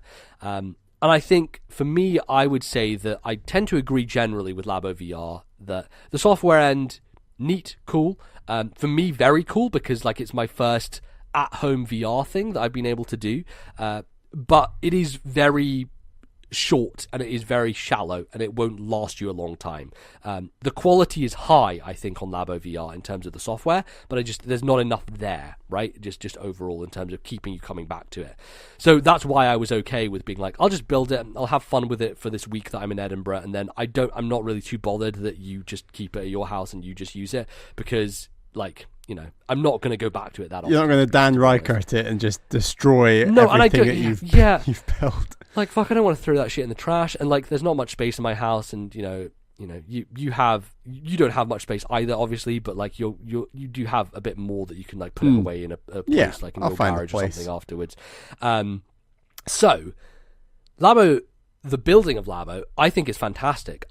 I love doing it. I'm someone who really likes putting IKEA furniture together. I loved Lego when we both loved Lego when we were younger. I love following instructions, putting things together. I find a simple satisfaction in it. I feel like I'm quite good at it. I like doing it. And so Labo VR is the most Nintendo thing possible in many senses. In one sense, it is, that thing they do where they give life to characters that shouldn't have character, like the Wii balance board. Like, right. The Wii balance board is a character, but it shouldn't be. And they kind of do the same. It's quite a Japanese thing. When you're in Japan, you just see it. Everything's animated. No matter when you're getting on a bus or a train, there's like a little cartoon character guiding you or telling you, or like it's well reflected within Nintendo's culture, as well as like a representation of a wider Japanese phenomenon. Right, yeah. And so they kind of do that here as well. It's not necessarily characterizing the cardboard. It's more the instructions themselves that are very whimsical, and like almost you feel like the instructions are a character in their own right. There's lots of very cringeworthy puns, lots of little jokes. Honestly, it feels like the amount of care they put into a localization for their best video games is the amount of care they put into the localization for the instructions for this goddamn Labo VR, which is pretty crazy. But, that's the type of thing Nintendo do. They go the extra mile when it comes to that stuff. And I think it's great. I think just in terms of the presentation of the instructions, the way that you can so easily rotate everything around, you can fast forward or rewind instructions, you can go back and see, like, where did I have all the correct ones folded? Like, all that stuff, immaculately presented, so well done. The thing that is infuriating is that it's very slow, and Nintendo will constantly tell you to take a break. All the time. It's like the Wii era again, where it's like, hey, you've been playing this for a while. It's like, fuck off, Nintendo. I'm playing video games. Let me sit here for 9 hours and play video games. They'll tell you to take a break even on the building part. Yes, on the building part, it'll be like, boy, this is taking a while. And well, I mean, it makes sense, because it took me 3 hours total to make the blaster. That's the big one, right? Okay. I sat there. That thing is big, though. Yeah, it is. I sat there for 2 hours one afternoon, and then I finished it the next morning. So it was about a 3-hour process overall. Did you get that thing where you sat on the floor and then your legs just turned to rock? I even got that when 100%. I was a kid building Lego, so it's probably going to be 10 times worse with a bit of It is, and my knee is just like bad and stuff. I feel like a fucking old person. I shouldn't, but I really do. And the thing that kind of is annoying is that it's sluggish in terms of going to the next step. Like, as much as I really appreciate the little like quips and like writing, I'm there to build the thing. Like, I'm there to make it and make it take less time. So the fact that the default for going through the instruction isn't just the fast forward, the fact that I have to hold down the shoulder button and press A to fast forward, which is awkward. Like, the awkward thing is like when you're holding the cardboard, like keep it in a specific position, but you need to see the next instruction and you're having to hold the controller in the other hand. It's probably why I should an assistant. Yeah, it's probably why I should have just used one of the Joy-Cons instead of my Pro Controller, because I was using the Pro Controller to go through the instructions, and it's just like holding these things, I'm just like kind of just like, clawing everything. It's just a little bit awkward. But it's a kind of minor inconvenience. I'm sure most people are building it like a son or daughter with a parent, so it might be 100%. And the thing that really gets me is that this is targeted towards kids, because there are these little washers that you use to like click in so that you can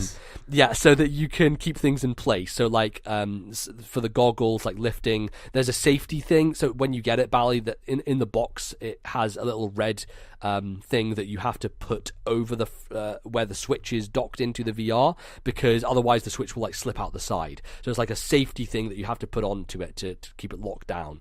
But what it did when it was talking about the washers and stuff was, it's like, if you have any trouble with this, go call an adult to help you. And I'm like, I'm an adult right here. I'm not sure if I can call another adult to help me with this clearly child's toy thing. But like, it takes a lot of pressure to push that stuff in. If you're a like 7-8-year-old, I don't know that you're going to be able to do this on your own. And once it's locked in, it's you're not undoing that washer. Like, it's you can, like, it's it gives you a tip. It's like, hey, use a coin or something to like flick it off. So it does like kind of help you with that. But it's like, hey, maybe get an adult to assist you with this, because it's pretty difficult, and it feels like if the kid is applying undue pressure and they're not pressing it in the right place, they could like scrunch up the cardboard almost and like fuck it up. So yeah, it does sometimes feel like that. Sometimes it feels like it doesn't quite fit where it's supposed to go. Did you ever feel like you were at risk of like destroying the cardboard or damaging it by accident and being like, oh geez? Yeah, only in some circumstances. They're definitely very good about telling you, like, hey, look, this thing looks like it should fold here, but it doesn't. Don't fold this thing, just fold this part of it. So you really do need to pay attention to the instructions, because they have little tips in there. Right, exactly. They have tips in there to make sure that like you don't accidentally fold this thing, because it looks like it should be folded, but actually it shouldn't be. That definitely was a thing that popped up. Also, like, there was this one part where it was this tiny little tab that is supposed to go into this area, and this tab is like really small, and it didn't quite exactly fit, so I was worried that it was just going to slip out at some point and not stay there. Thankfully it has stayed there, and I think like with some other support from other stuff, it should just be there fine now. But it really is one of those things that you don't realize how complicated it is until you make it. Like, you start by making the small section that's like for the gun itself, there's like a part where you're pulling it back and it clicks. And I didn't realize until I finished building the gun, like, I'm putting all these different things inside. I thought I was just going to be like moving it back and forward, and it wouldn't have a real mechanical feel to it. But there's like elastic bands in it. There's elastic bands. There's like this extra like whole kind of cylindrical thing that you put inside, and it's kind of not attached to anything. It just kind of sits there. And the way that it works is like it clicks it, and then it moves this thing back, and then you press the button at the front and it shoots it forward. And there is this real mechanism to this gun. It feels so tactile. Like, it feels like you are using not a real gun, but like it feels like you are getting the kickback. Like you're cocking the gun, and when you're shooting it, there is this real feel, because it shoots a cylinder forward, and it physically hits the thing. So in terms of the VR, when you're actually playing it and shooting stuff, there is such a tactility to it, because it's using rumble, it's using the nature of the thing that you have built to actually feel like cool. Using it, and it's awesome. Because, it really is cool. Because that's going on beyond anything you could get for like PSVR. Like, obviously you can get like a PSVR gun thing. Yeah, kind of like the thing for Twilight Princess, Link's crossbow training style. Right, exactly. But it's not like that thing might rumble, but it's not exactly going to kick back or feel like an actual gun in that sense. Exactly, yeah. So I think that part of it was the thing that surprised me the most, is like when I first like cocked the gun, I was like, oh shit, like this, like pulls this back, holds it in place, and then you click the button and it like shoots everything forward and you can like hear it. And my dad was like, you know, he was very skeptical. He's like, what is this garbage you've bought? Like, my mom's like, well, you just spent 30 quid on cardboard. What the fuck are you doing? Like, you know. That's a really low blow, isn't it? It's so easy to make it is. that. Like, it is. Like, and I get it. 30 like, quid on cardboard, God. Right. It does kind of feel like that to some degree. But then, like, I gave it to my mum and she's like, oh, this is cool. Like, I started out just with the VR goggles, and one of the mini games is throwing basketballs. And so, like, you're using one Joy-Con to, like, aim it and then, like, throw the basketball. And it's neat. Like, it's just there's lots of stuff with just the VR goggles that you can do. Obviously, the thing that's... How many, like, mini games are in there, then, that aren't, you know, Zelda or Mario or the gun? There's a good 20, 25 like little sandboxy things. They're not like games. They're like, one of them's like, you have a boomerang and there's a target and you're just throwing it at the target. Yeah. Like, that's the whole thing. But it is showing... It's almost all you want when you're just trying out a bit of VR. Exactly. It's what you want to show other people, to show it off, to be like, hey, here's this kind of cool thing. There's parts where you're just in a giant toy box, and like you can bring things closer to you and like hold them. Like there's this fish, and I like bring it right up to my face, and like it's really weird because it's like right in your face. And some of that stuff definitely gave me some motion sickness because the motion control stuff isn't very good. It's not like full like tracking, and so what you do is like you can move and point at stuff, and then you can pull stuff towards you by like holding a shoulder button and then using the analog stick to like bring it towards you, but it doesn't feel like you're pulling it towards you, and so there is that kind of weird disconnect with the motion stuff going on with some of those like. So that's you holding games. One single Joy-Con and it's just not quite tactile enough. Well, yeah, enough. the thing is you can't hold two Joy-Cons because one of your hands has to hold the fucking thing to your face while the other hand uses the Joy-Con. For a company like Nintendo, and like this is such a good example of how good they are at designing things and all that aspect, and like the ergonomics of it all and that kind of thing. It feels like such a missed opportunity to not just put a band around the back of the head in some, and maybe I don't know. I have kind of gone two ways with this, because initially I was like, this is the dumbest thing in the world, Nintendo. Why wouldn't you make this a thing that you strap on? But then, like, when it comes to if you're feeling a bit sick and you want to get out of it, it is as simple as just taking it off your head. Right. Just like moving your hand down and just taking it off. Yeah. And taking breaks in between, it makes it so much easier to play in short bursts. You can see the child-friendly aspects of that. Yes, definitely. Quickly. And for me, actually, for someone who gets motion sick quite easily and who definitely had to take breaks when he was playing Labo VR, it is something that I appreciated, because it was like, I'll spend 5 minutes doing this one level where I'm shooting all these aliens and stuff like that, and then I'm like, okay, I feel a little bit woozy, I'm going to put it down. And that's how I got through the blaster game, is I played it in chunks. I played it in 5 minute spurts, and then I put it down and take a break and do something else, and it is much easier when it isn't strapped directly to the back of your head. For me, it would be a lot better for the Mario and Zelda stuff if you could do that, because that's far more like traditional, I guess, video games, right? And to play those, you have to literally hold it up to your face with the Joy-Cons right on the Switch itself, and it's not very comfortable, and you can't do it for a long time. So with those games in particular, I think it would be good to do that. Speaking of the Mario and Zelda stuff, I tried both of them. Zelda is a train wreck. Fuck me, it makes you feel sick within about 2 minutes. I had to lie down. It was maybe one of the worst experiences I've ever had in my life when it comes to video game. It straight up fucking sucks. Nintendo did not do the requisite work to make this work properly. They literally just took the game, split the signal to be two goggles to make it 3D-ish. It doesn't look very good. It is not good to play because you have to hold it up to your face, and holy shit, the motion sickness is bad. It is just... Why did they not just stick with Mario? They should have done. They should have done, because this just detracts from Breath of the Wild. It just makes Breath of the Wild worse. Yeah. And that's not good. You know, you don't want to do that. I'm never going near that again. You could try it out. I think you'd be able to stomach it more, but like, fucking don't play the game like that. It's bad. Mario is much better because it is designed for VR. Like, it is a single camera view, and you can see Mario in the foreground and the background, and you control him running around this like very self-contained area. I actually only played one of the levels. I was intending to go and play the other ones before I left, but I just didn't get a chance to. But I played the first level, which is set in the Cap Kingdom, and the idea is that there are these 3 instruments hidden, and you have to go around the environment and try and find them, and use Mario to find them. And it's fun. Like, you can mess around with like having Mario come right up to your face and like really looking straight at him, and it looks very good when he's up close. I think that visually it's strong when stuff is close to you.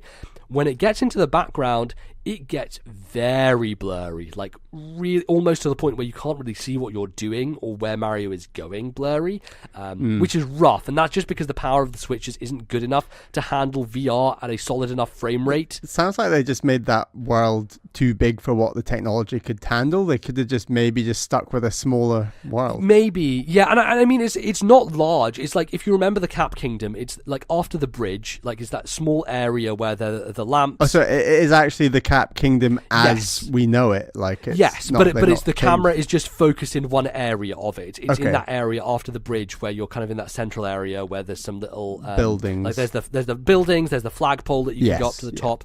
That like self-contained place, and you can also go up the stairs and slingshot yourself up to the top of the hat tower. So one of the parts is just running around the hat tower at the top. So there's that aspect to it, and it's neat. Like, all you're doing is very light. You're just going around collecting coins, finding the instruments, and then just giving them to the people who need the instruments. And there's nothing crazy about it. It works. I think it's okay, but I think it does fall down with the fact that it is blurry, and it gets blurry, and it's hard to see. The thing that really blew me away, that I think is actually fantastic, is the actual design software for Labo VR itself, which, aside from like the mini games, which I think are quite neat, the blaster gun game is awesome. It really is. It feels, and I haven't played Astrobot, but it feels like Nintendo doing VR in the way that you think Astrobot is Nintendo doing VR. There is a sense of motion sickness to it because a lot of it is on rails. So you are slowly moving forward, as it's kind of like a light gun game, right? You're this entire environment around you, and there are these little pink alien dudes that you have to shoot. And does it feel like a shotgun that you're recharging every single it feels like you shot? are just cocking the shotgun, shooting, and so you need, if you want to get a high score, you actually, it kind of, and my dad was talking about this, he felt like he may break it just because the elastic bands, doing this lots and lots, playing this game a ton, feels like you will eventually snap those elastic bands. Like, they won't last. Okay. Because it is a lot elastic of just bands dry out and need replaced no matter what. Anyway, obviously, I guess. Yeah, for sure. But it does feel like if you want to be good at this game, you have to go and just keep cocking your gun and then constantly shooting it. One of the cool aspects is that there's a part of the gun that the Joy-Cons like go inside of it. So there's one Joy-Con that goes at the front area, so where the blast end is, so you put it at the very front, and there's one that's in this little slot at the left side of your head.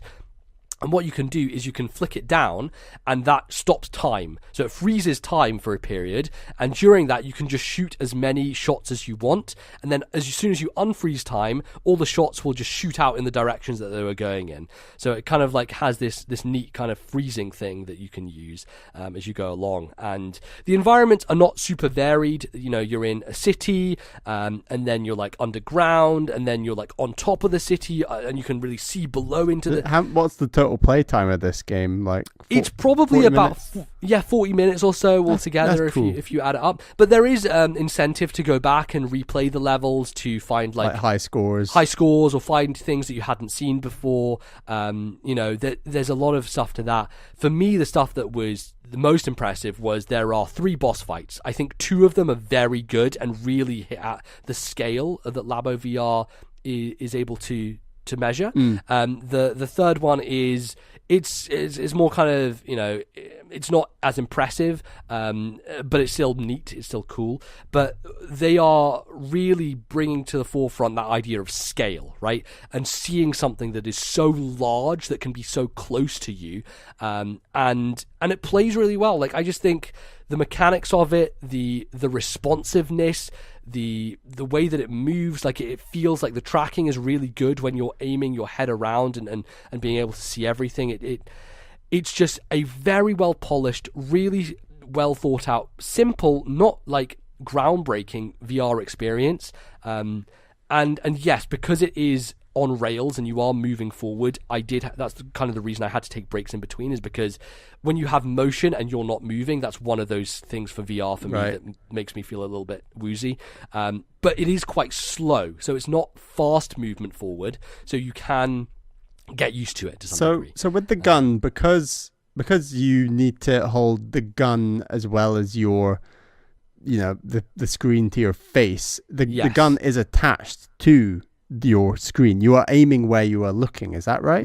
Exactly. So you basically, there's a place at the back of the gun where the VR goggles slot into. So the goggles are held by the gun, and then you basically just put them to your eyes and you hold the gun. So the gun has everything just locked into it. The Labo VRs basically just lock into place on the gun.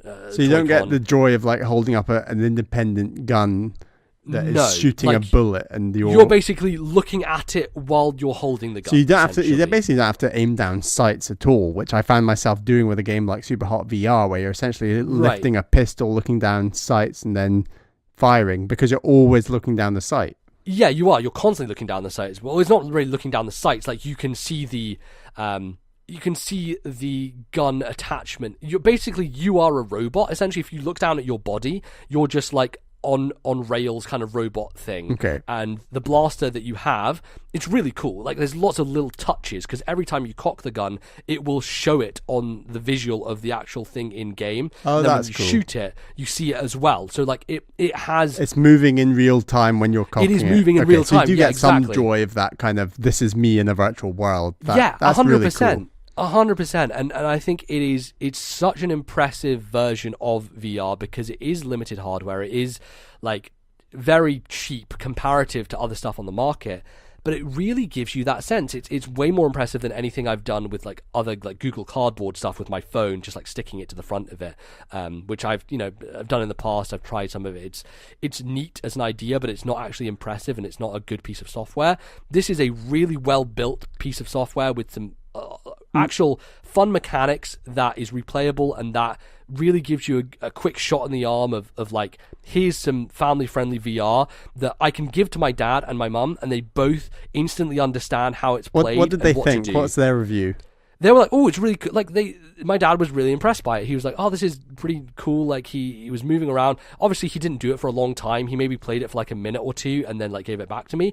But it was like, having been skeptical of like, well, there's this dumb thing you're buying, being like, oh, this is actually quite fun, and he was like, oh, like this works for me because it's a gun. Like I understand this. It's not like an abstract controller that I'm like holding. It's a physical thing that makes sense, and I know instinctively how to use it. I found that with my parents, is that if they're trying out like PSVR, it's almost like I'm not teaching them how to play a VR game. I'm teaching them how to play a game. Like they're like, exactly, yes. So an eagle flight where you are controlling the eagle using your gamepad, I am like teaching them like, that's a shoulder button, that's a trigger, this is how you accelerate, this is how you brake, and they're almost learning how to game before they can even enjoy VR. And like and I've not totally.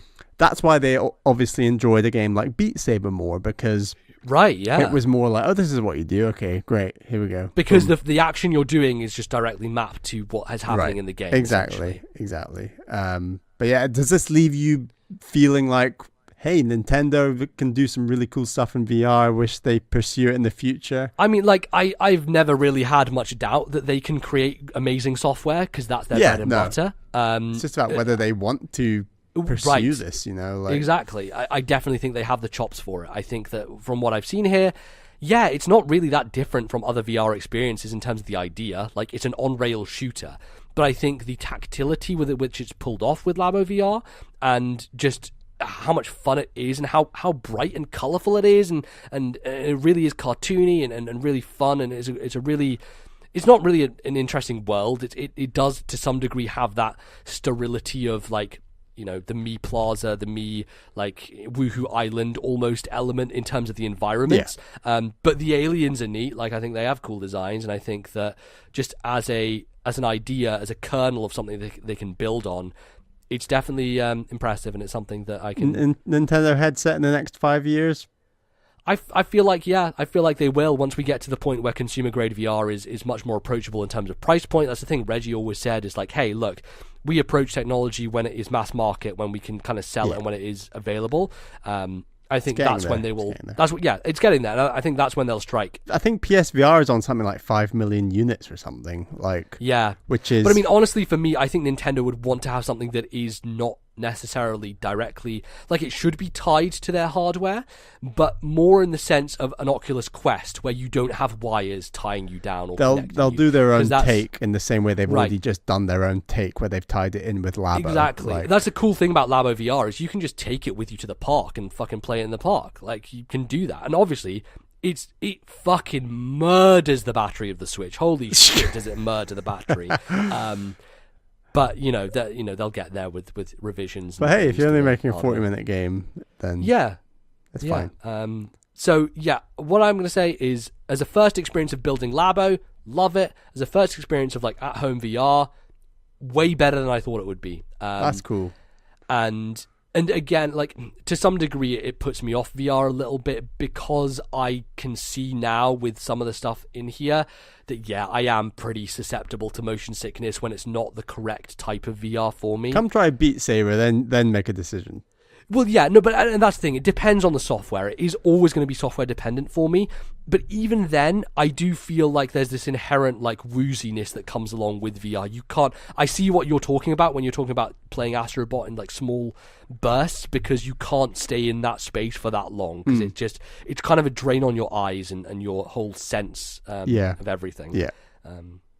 Definitely. I gave myself a bad cold playing Beat Saber, because I played it after a run, and it was like my body was already tired, and I was really straining my eyes just playing this for like an extended period of time. And it's intense. It's VR it's the future, but it's got its negatives. Yeah, definitely does. But yeah, in terms of like, Labo VR, I think people should check it out. I think actually for the first time Nintendo have hit a price point that is like perfect. It is like the perfect entry point for Labo. It's really solid for VR, and if you're just getting the starter kit, like I think a lot of the stuff was overpriced when they first put Labo. That's a large part of the reason why I didn't jump into it. Was like, fuck, it's like 70 quid for this dumb backpack and this robot game, which the software really isn't up to par for what it is. But I think that if you are interested in Labo at this point in time and interested to see what Nintendo does with VR, you should go for it, because it's affordable and it's impressive. So yeah, that's pretty much that. So lots of video games we talked about. God, we went a long time on that. But we will take a break here, and we'll come back after that to do a few emails before we head off. So don't go anywhere. We'll be right back.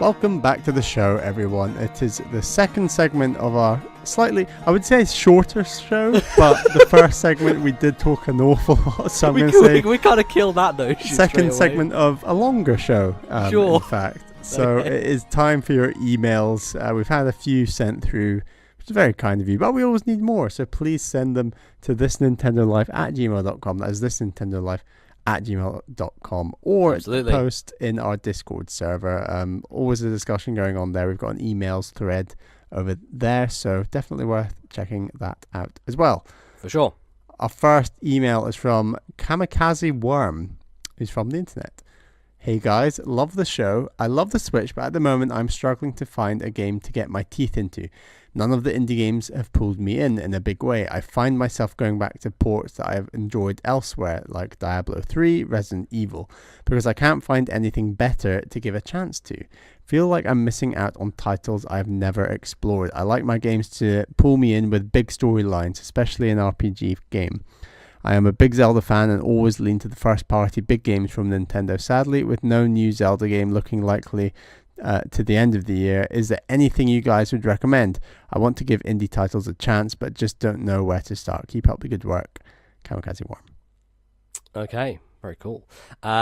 So yeah, I mean, generally we can give some like indie recommendations and things like that. I think if we're talking about things like Zelda likes or games with like big storylines, RPGs, for me, when it comes to that stuff, I find it hard because a lot of indie games don't tend to push like big narratives when it comes to a lot of those types of games. I find, and yeah, the few that do definitely aren't really RPGs, I guess. Yeah, more. And it's interesting, right? Because like citing Zelda as a game that has a big narrative. Well, I don't know if does he cite that directly as having a big narrative? He says he's into narrative, but maybe as an aside, he is a big fan of Zelda. So. Okay, right. As an aside, sure. Because I was going to say Breath of the Wild is pretty weak in that department overall, but yeah, there's definitely a lot of games on Switch that hew to that template or that formula. And if you're looking at indie games that are like shameless Zelda ripoffs, there's quite a few. For me personally, I tend to lean towards the ones that do more of their own thing rather than be like direct like copies almost. So something like Blossom Tales, which a lot of people bring up, is like I look at that game and I'm like, I mean, sure, like maybe I'll play that at some point, but it doesn't inspire me because it is just so whole cloth 2D Zelda. It's just like unabashed, unashamed about it, but it's just that, and it's there. And something like Oceanhorn as well, which is like, hey, what if Wind Waker? Yeah. Both of those games have never appealed to me just because they feel a bit shameless in the way that they are kind of being Zelda, you know? Yeah, no, I mean, my favorite more narrative driven thing on Switch that's also an indie is Night in the Woods. Like that is one of my favorite. It's got some of my favorite characters, one of my favorite stories. It's got a nice resolution. I always like resolution, as we've mentioned recently on the show. Yeah, but at the same time, it appeals to someone who likes your style of narrative, MBZ, that is more subtle, more about the characters and the way that a story is told. What else? Firewatch is on Switch. I played that on PS4. It's on Switch now. I think that's a neat little narrative-driven indie game. Yeah, that's well worth checking out.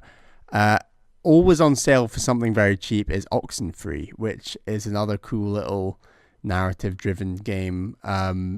It's kind of dark in places, but me and Caroline sort of played that together and really enjoyed it, actually. So yeah, those would be 3 narrative shorter experiences, I'd say, on Switch.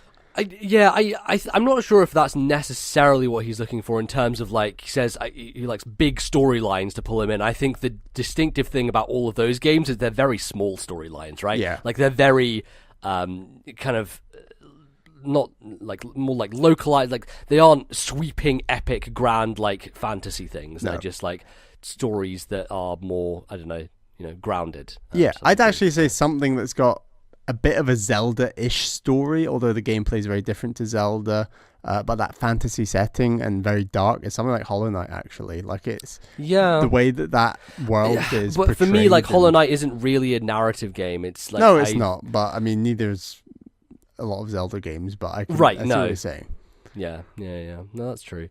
In terms of like RPGs that kind of have good narratives, we were chatting a bit before about Undertale. Undertale is definitely a very strong candidate there, and I think that it is really well written, and it's funny, it's tragic. Like, there's a lot of really good elements to it, and I enjoyed that game a lot. But again, it's not necessarily your traditional RPG. Like, the combat system is very different. It's not necessarily what you're looking for. And so it is tricky, because I think that generally, now that I'm thinking about it, like there aren't really that many independent games that try to have this big sweeping like narrative akin to like larger games like that. You won't find things like The Witcher 3 popping up from a small studio just because they don't have the bandwidth to do something like that. Like if I was to recommend a game here, I would say The Witcher 3 is like my number one pick for this type of game that he's looking for, but that's not a game that's on the Switch or available, and it is a very big title. But yeah, that's if you're looking outside of the Switch ecosystem, I don't think there's anything. I mean, the closest thing to Witcher that. 3 on Switch has got to be Breath of the Wild, I guess. Right, exactly, and obviously he's played Zelda, he knows Zelda. So then I turn towards, other Zelda top-down kind of games that I've enjoyed, and the one that I played this year that I think is just freaking fantastic is Hyper Light Drifter. It's a game that is just very, very, not necessarily obviously Zelda, but very inspired by it. And unlike those other games that I discussed, I think that it is one that kind of has its own twist and it has its own style to it. It's very, very striking in terms of an aesthetic, and it just has a very, very satisfying loop of combat and exploration and hidden secrets, and a very good soundtrack as well. It's just it's a well-grounded world, and it came out recently on Switch, I think earlier this year or something, and Hyper Light Drifter is one that I thoroughly enjoyed and think is just something that I wasn't expecting to enjoy as much as I did, right? Because I think a lot of people had praised it over the years, and I was like, oh yeah, like I like the look of it, I think it's kind of neat, but it wasn't until I got my hands on it and started playing and was like, this feels great. This plays excellently, and it does have, like, again, it's not a big obvious narrative, but it is a very interesting one about like illness and dealing with that kind of stuff. So I would say Hyper Light Drifter springs to the top of my list when I think of a game that would maybe appeal to you from an indie perspective. Another good one that I think is very much a Metroidvania take on a Zelda game. So I know I suggested that with Hollow Knight, but this game's actually way more like that, is Owlboy, where it is a neat little story that is told. It feels so much like Wind Waker, like its pacing and the way that it tells its story. But it's also got that incredibly charming soundtrack and world that it creates. I think it's a really, if you like the beats of Zelda, I guess, in terms of what a Zelda game goes for, I think Owlboy is a really nice little game that obviously took an incredibly long time to develop. But I think it's one of those games that doesn't get talked about a ton, and it doesn't. Strangely staggered release, but it's a really, really great game that's on Switch. Yeah, Owlboy is one that I need to get to as well. It's there in my backlog. At some point I'll pick it up.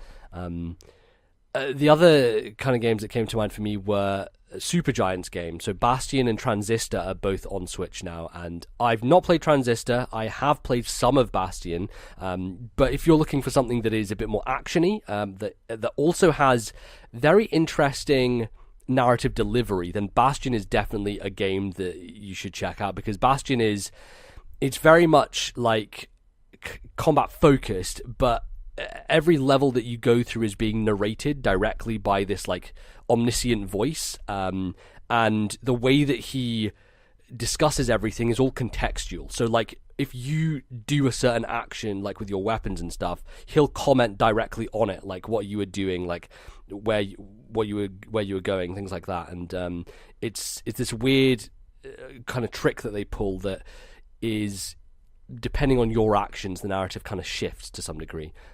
So I think that Bastion's a very interesting example there, despite the fact that I found it a bit difficult at points and couldn't get through it that well. But yeah, that's when both did of that those come games. out? Bastion on Switch. I mean, the original Bastion came out years and years ago. Right. I can't remember when it came out on Switch, but obviously they have a third game, Pyre, that is not on Switch yet, I believe, and then they're making Hades, which is currently in early access on the Epic Store. And you should check out the Danny O'Dwyer NoClip is doing a very interesting documentary series on the development of Hades right now, which is just being uploaded to YouTube basically as they're developing the game right now, which is just a really interesting thing. So check those out. Evoland is a series that I played a while back. Evoland is it's kind of a joke almost.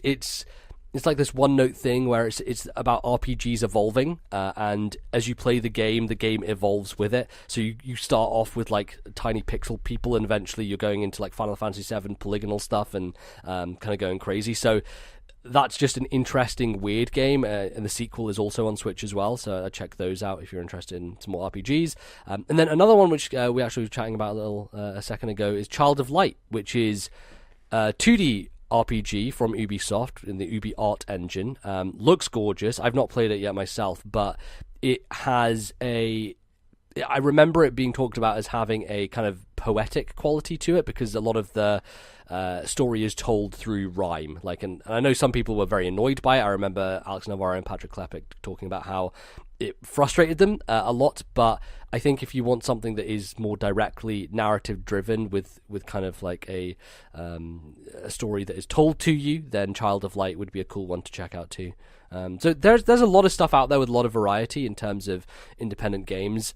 None of them may have that big hook you're looking for, but in terms of gameplay, in terms of just general quality, I think all of those ones that we've mentioned are pretty high up there.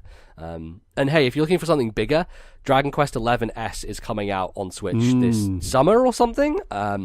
Hey, you want something to dig your teeth into on Switch for the rest of the year? Dragon Quest XI will do that just fine, and you will, I think, really enjoy that game. And it's one of those games that I keep going back to because I finished it, but I didn't get the full true ending. I do want to see that at some point, so every now and again I just hop into Dragon Quest XI, grind out some levels, and eventually make my way slowly towards the full ending of that game, which the version on Switch is going to have that and more. It's going to have even more stuff added into it, which is it's kind of an endless gobstopper, and Dragon Quest games tend to be that, so that's a good one. And then another one which is coming out later this year, I think, is Pillars of Eternity 2.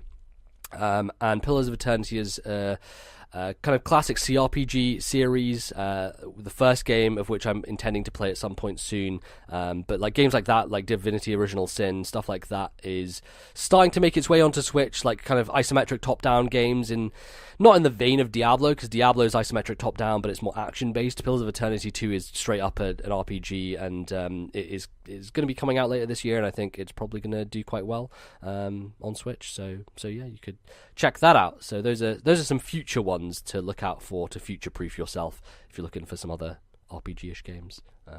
Yeah. Any other quick ones you want to hit, Bally? If we're on JRPGs, I know you should probably mention Xenoblade Chronicles 2, but oh yeah, for sure. I would always back Octopath Traveler. I love that game. Yeah. I won't say it's a fantastic story by any means, but in terms of smaller stories and a cool world to be in and an incredible battle system, I really, really loved Octopath Traveler. Yeah, for sure. But I think the theme here is that there's just a ton of games on Switch that you should really play. So when I was looking up games for this, I was like, I wonder if this random thing I played on Steam is on Switch. I was like, oh, yes, it is. Yep, no, it turns out they put Evoland and Evoland 2 on Switch. I was like, okay, cool. Yeah, that's good. Great, get them on there. So many get caught up in the flurry of games. Yeah, and man, it is rough now, right? Because I would forget that stuff like Valiant Hearts and Child of Light is even on Switch unless it just popped into my head. You've got to really check it every week, and then if you see something you're remotely interested in, get it on your watch list. Right, because it will drown away and you'll forget it exists. You'll forget it's on the system. And that's why sometimes I'll trove through my Steam library and be like, I wonder if this thing that Bally, I think Bally would like is on Switch yet. And most of the time it turns out the answer is yes, it in fact is. So yeah, it's one of those problems with the current situation with the eShop, but hey. Last one I'll give a shout out is to Yono and the Celestial Elephants, which is a very cool little Zelda-like game that I think is better than Blossom Tales and Oceanhorn in terms of being less, obviously Zelda, but it still kind of has a lot of those tropes, block pushing puzzles, things of the like, and stuff like that, but it's a very cute little game that I found very charming and think is a cool Zelda experience. So check out Yono.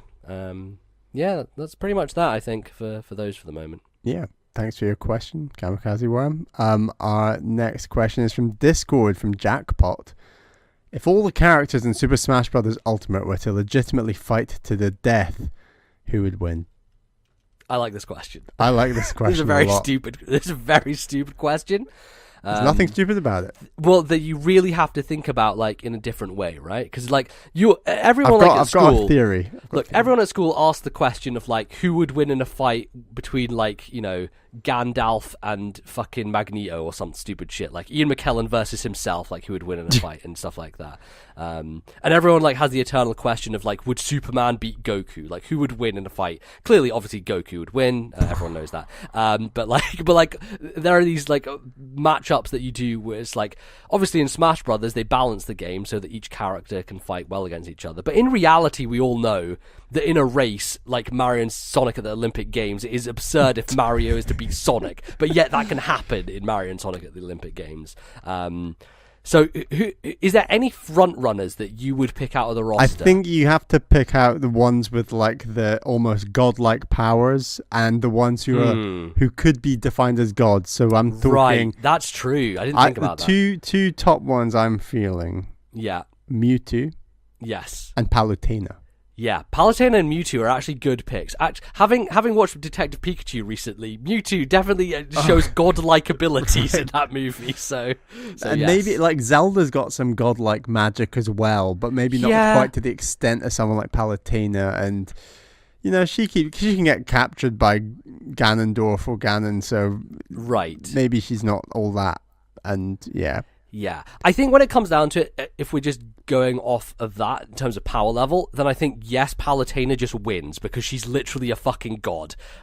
So she could kind of just do anything. But then you look at some of the enemies that Shulk has taken down.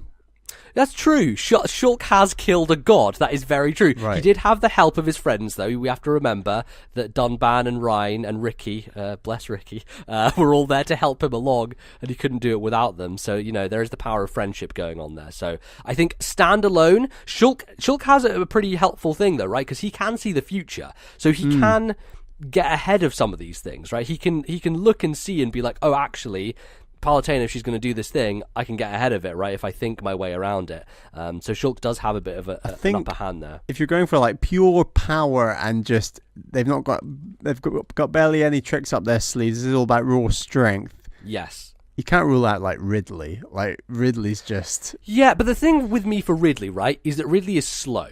The other thing you have to consider is Ridley has been beaten by Samus. Yeah, but Ridley has been beaten by Samus multiple times over, and just continues to get beaten by Samus. Yeah, but they don't. He doesn't die.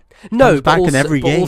But also it's video games, and no one ever dies, and Bowser is always the enemy, and Ganondorf is always alive. You have to have Ridley and you have to have Samus, and that is kind of the way of things. But in reality, when it comes down to it, yes, Ridley is a pain in the fucking ass to beat, especially in Super Metroid. But you can do it, and you can take him down. And Samus, I think because Samus has the kind of lightweightedness and the nimbleness and also a lot of skills in her arsenal, Ridley, even on a base level, will be killed by Samus, I think. I think it's all about brain power as well, right? You got to bring brain power into it, right? Because Ridley really, yes, he's the leader of Space Pirates, but how much brain power does he really have? Does he rule by fear and intimidation? Yeah. Because I feel like generally that's what his bag would be. I don't think Ridley is the most kind of sharp-minded individual. Mewtwo is hyped up as like the smartest, most intelligent being. That's true. And yeah. Oh. Yeah. Because for me, that is the thing that is more important. Is like, yes, the power, but also do you have the intelligence to wield that power, right? So Mewtwo is pretty up there. Now, we also have to bring into account the vampire killers, right? Because Simon and Richter have defeated Dracula multiple times. And Dracula, in and of himself, is pretty much a godlike figure. He's a supernatural being. He is very powerful.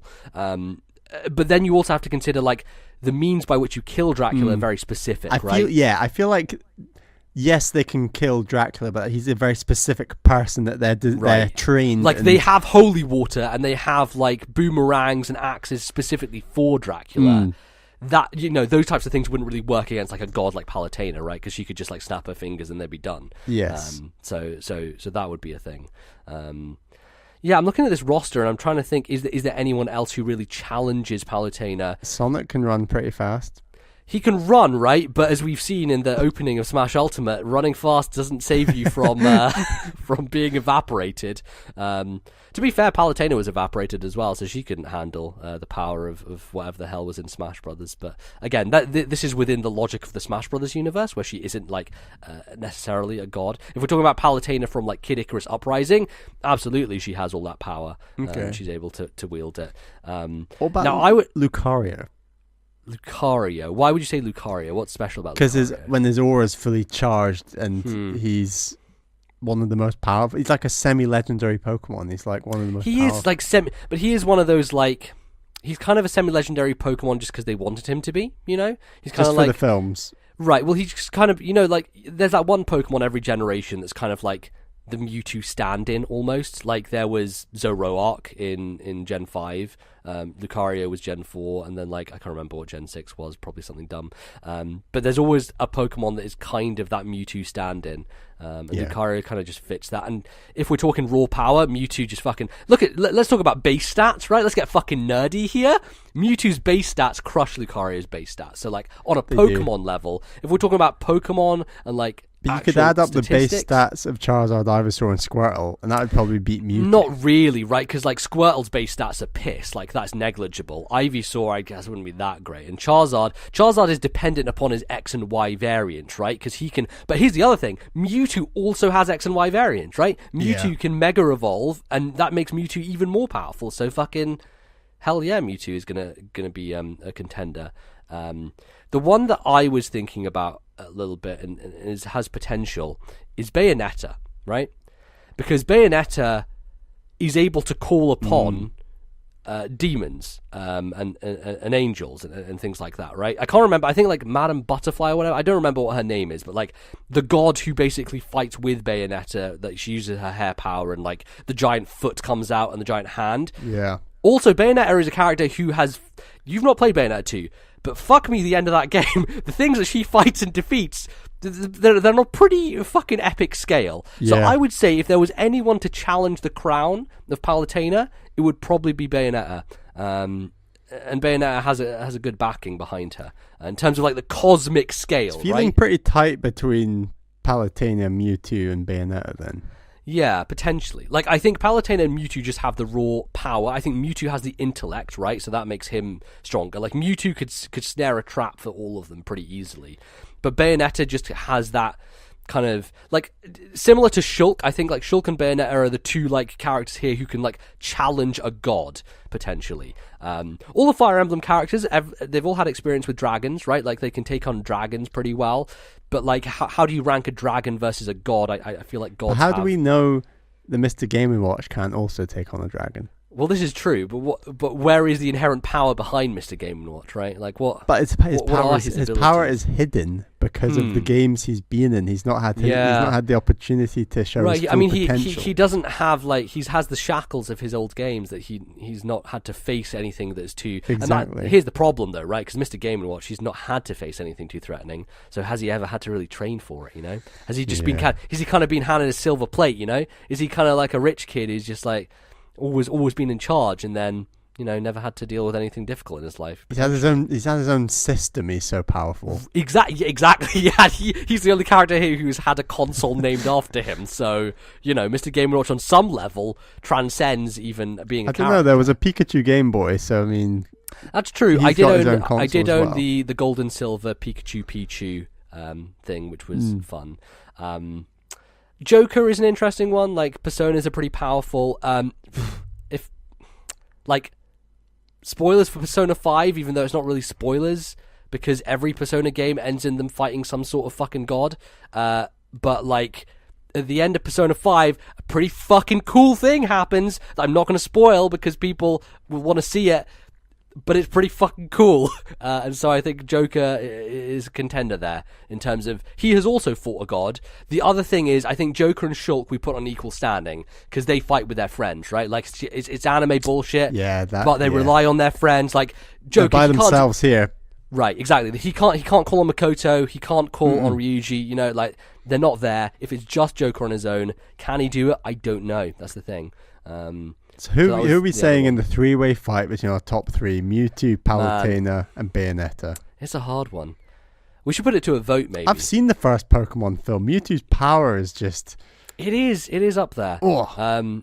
Maybe we should put this... I think this would be fun. We can choose one, but I think we should put it to a vote to the audience as well. Maybe after this episode goes out, we'll put do up a a Twitter vote. poll. We've got put a top Twitter three. poll up, Bally. Top and we've three. got Bayonetta, Palutena, and Mewtwo.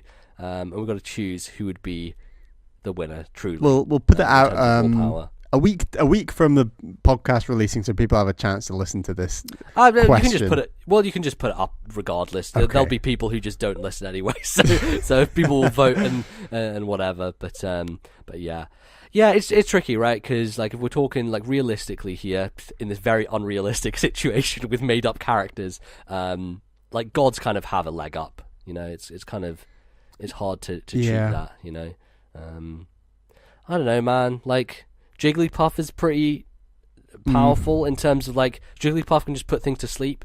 You know, Jigglypuff can incapacitate people. But does Mewtwo have the power to resist that? You know, like probably yes, likely. In fact, Jigglypuff, and we're talking just base stats, is kind of garbage. So yeah, it's base stats. Hard. Yeah, but no Mario here. I think Mario would be one of the first to die. That's a more interesting question. Who would be the first to die? Pichu. Who would? Yeah, clearly, obviously, Pichu's the obvious answer. Wii Fit Trainer. No, you know what? I would put money on Wii Fit Trainer to survive longer than you would think in like a battle royale situation. If every Smash Brothers character dropped onto the PUBG island in a battle royale situation, I feel like Wii Fit Trainer would be able to survive just because of the fitness, right? Being able to run from people. I think like having the flexibility to hide. Like she could probably fit in a cupboard and hide really well. I think that Wii Fit Trainer actually has a lot of tools in her toolkit that would help her out. Whereas, like, I love King Dedede, but man, he's a target, right? Like, he's a big target. He's a target. You could take him out pretty easily, I feel. Yeah, honestly, I think you know who Mario... we've forgotten who can sort of shift time and space and planets? Oh boy, who? Rosalina. Yeah, well, she can't really shift time and space. Like, she is cosmic, but she doesn't really... Like, I mean, if we're talking about Mario Galaxy, right? Rosalina, does she have any ability to stop Bowser on her own? Not really. She has to ask Mario to do it, right? She does ask like, Mario. She's not very independent. No, well, she is to some degree, right? She owns her own space station and like leads a colony of Lumas or whatever. Yeah, but owning a space station isn't power. It's wealth, right? It's wealth could be power to some degree, right? Who is the wealthiest character in Smash Brothers? Strength. It's not survivability. It's yeah. It's true.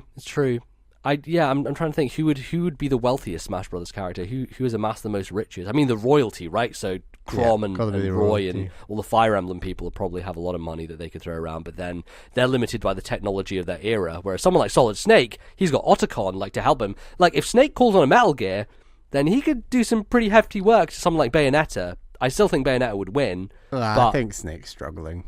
Yeah, Snake is struggling because, like, yeah, you know, you can call on some Metal Gears, but they're only hide in his box for so long. That's true. Yeah, he would do well in PUBG. I'm telling you what, if we're talking about a battle royale situation, Snake would probably live more than most characters. Yeah, I don't know. Maybe the correct answer here is the Miis, just because they're faceless, dead-eyed assassins that you can't really kill, and they just never die.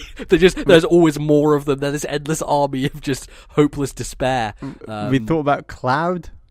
Yeah, no, Cloud's he's in a JRPG. Yeah, he fights a godlike being, but also, like, that's every JRPG. Also, that's like every character in this question, really. If I'm being honest, and I'm comparing Sephiroth to Zanza, having had experience of both Zanza and Sephiroth, fucking Zanza's way more powerful than Sephiroth, I'm just going to say. So, yeah, that's where I land on that. Yeah. Well, I think that's Olimar would be one of those characters who you just would never find. So he would survive by just he's tiny. He's minuscule. So he would just very small. You would never see him ever. He would probably win a PUBG game by just hiding in a pot, and you'd never be able to kill him. So also, like, I don't think like the deadly wall that kills everybody in battle royale games. Like, he has a helmet. He's ready for space. Unless someone cracks his helmet, then he's good. He's good to go. We know it's possible to crack his helmet. He can survive that. Yeah. Solid question. Very good question. That was interesting. We've got a top three. We'll do that poll. See what. Who would you choose out of those three? I'd go Mewtwo. You'd go Mewtwo. Yeah. You know what? I would put money on Bayonetta, to be honest. I would put money on Bayonetta just because she has fought a range of things that are just hellish in nature. And I think as powerful as Palutena might be, she's not a demon. She's not an evil demon. So I think she is susceptible. She can't summon demons. No. And I think that, like, yes, Mewtwo has powers, but also Bayonetta has the Umbra Witches on her side. I think Bayonetta's pretty high up there in terms of that. Yeah, there you go. And we didn't even bring up Ganondorf. He could turn into a giant pig man. Nah, Link can beat him. That's the logic we're going with. If Samus can beat Ridley, then Link can beat Ganondorf. Exactly. Well, yeah, maybe, potentially. All these big bad enemies, they've been beaten. They have been. That's very true. Great. Okay. Well, that's pretty much it, isn't it? That's going to wrap us up for this show. So thank you, everyone, for listening to our nonsense and our speculation and our video game chatter. It's been a lot of fun, and we have some things to plug before we get on out of here and doing all those things.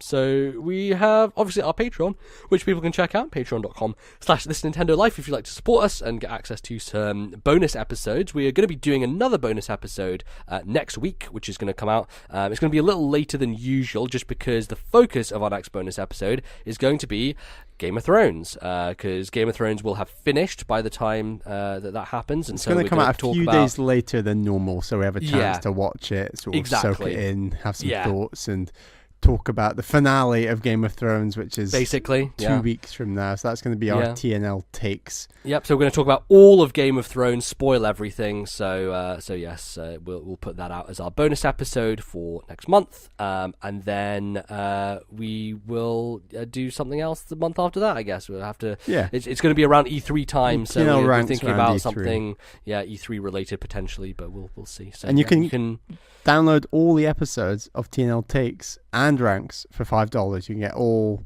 the backlog. Yeah, absolutely. Every episode we've done. Obviously we put out that free episode a little while ago. Hopefully you enjoyed that. And if you want more like it, then you can head over to our Patreon.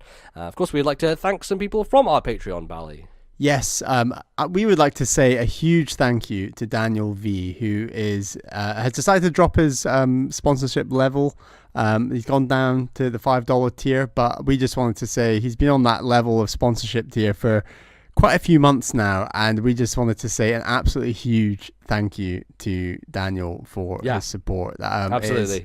Hugely appreciated, and thank you very much for continuing to stick with us on the $5 tier. We are hugely appreciative of that as well, so thank you, Daniel. And thank you to our other two $10 tier patrons. They are, I was going to say girlfriend, but she's not my girlfriend anymore. Now I need to say fiance. Yeah, I know. I was going to say, I was waiting for it because I know you have to change this now. You have to change your cadence because we get so often into these things. Exactly. Where I'm just going to say the thing and it rolls off the tongue, but now you're going to have to think about it. So yes, thank you to our two $10 tier patrons, my fiance Caroline and Atari Alex. Thank you both for your support. Absolutely. Fantastic.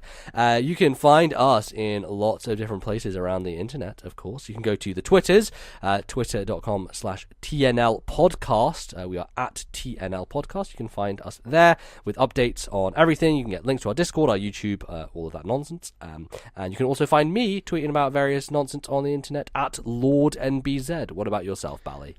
I'm on Twitter at Ballyman91. That's BALLYMAN 91. I did some tweets about Japan, but not a ton. Not a ton. A few pics up there, some nice food. Some nice looking food. Missing that food already.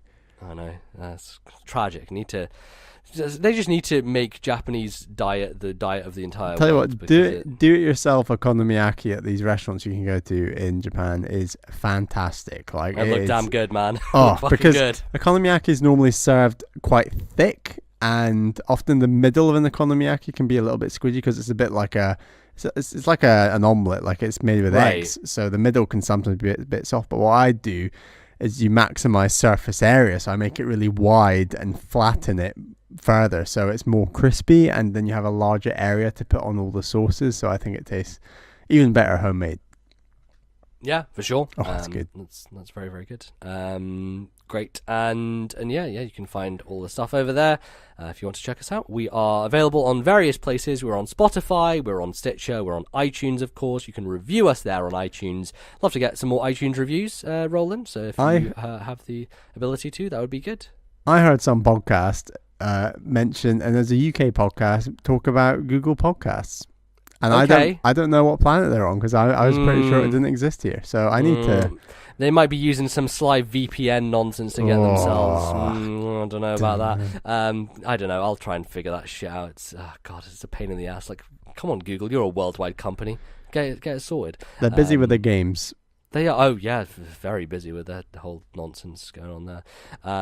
Yes. So yeah, you can find us in those places, and do please review us. It's probably the best thing you can do in terms of helping the show grow and evolve and things like that. It's very, very appreciated. Take the time and just pop a review if you enjoy the show. It's very, very helpful for us. So go ahead and check those out on iTunes and all those other places. And yes, what was the other thing? Email, of course. Send your emails in to what email address, Bally? ThisNintendoLife@gmail.com. That is ThisNintendoLife@gmail.com. For sure. Yeah, we'd love to have some more of your emails. We are going to soon be rolling into some E3 stuff, and obviously we'll be doing some E3 predictions. So if you have some E3 predictions, maybe throw those our way. Maybe we can read some of those out when we do that show. But yeah, we'll talk more next time about our E3 plans and everything. We've got a plan that we'll outline next time. Yes, it's pretty similar to what we've done in past years, but yeah, we'll talk about it next time, and how we will cover E3 and Nintendo's presence and all that stuff. And yeah, I think that is pretty much it. Pretty much wraps us up. So thanks, Bally, for doing the episode that's somehow been longer than every episode. The longest of the longest double segment episode ever. This is what happens when you have a month off of recording and you've played like 19 different games. And you've got to talk about them at length. We've got to talk about them. It's got to happen. So yes, so that's going to close us out. Thanks everyone for listening. We'll be back in a couple of weeks' time with some more This Nintendo Life. See you then. Bye-bye.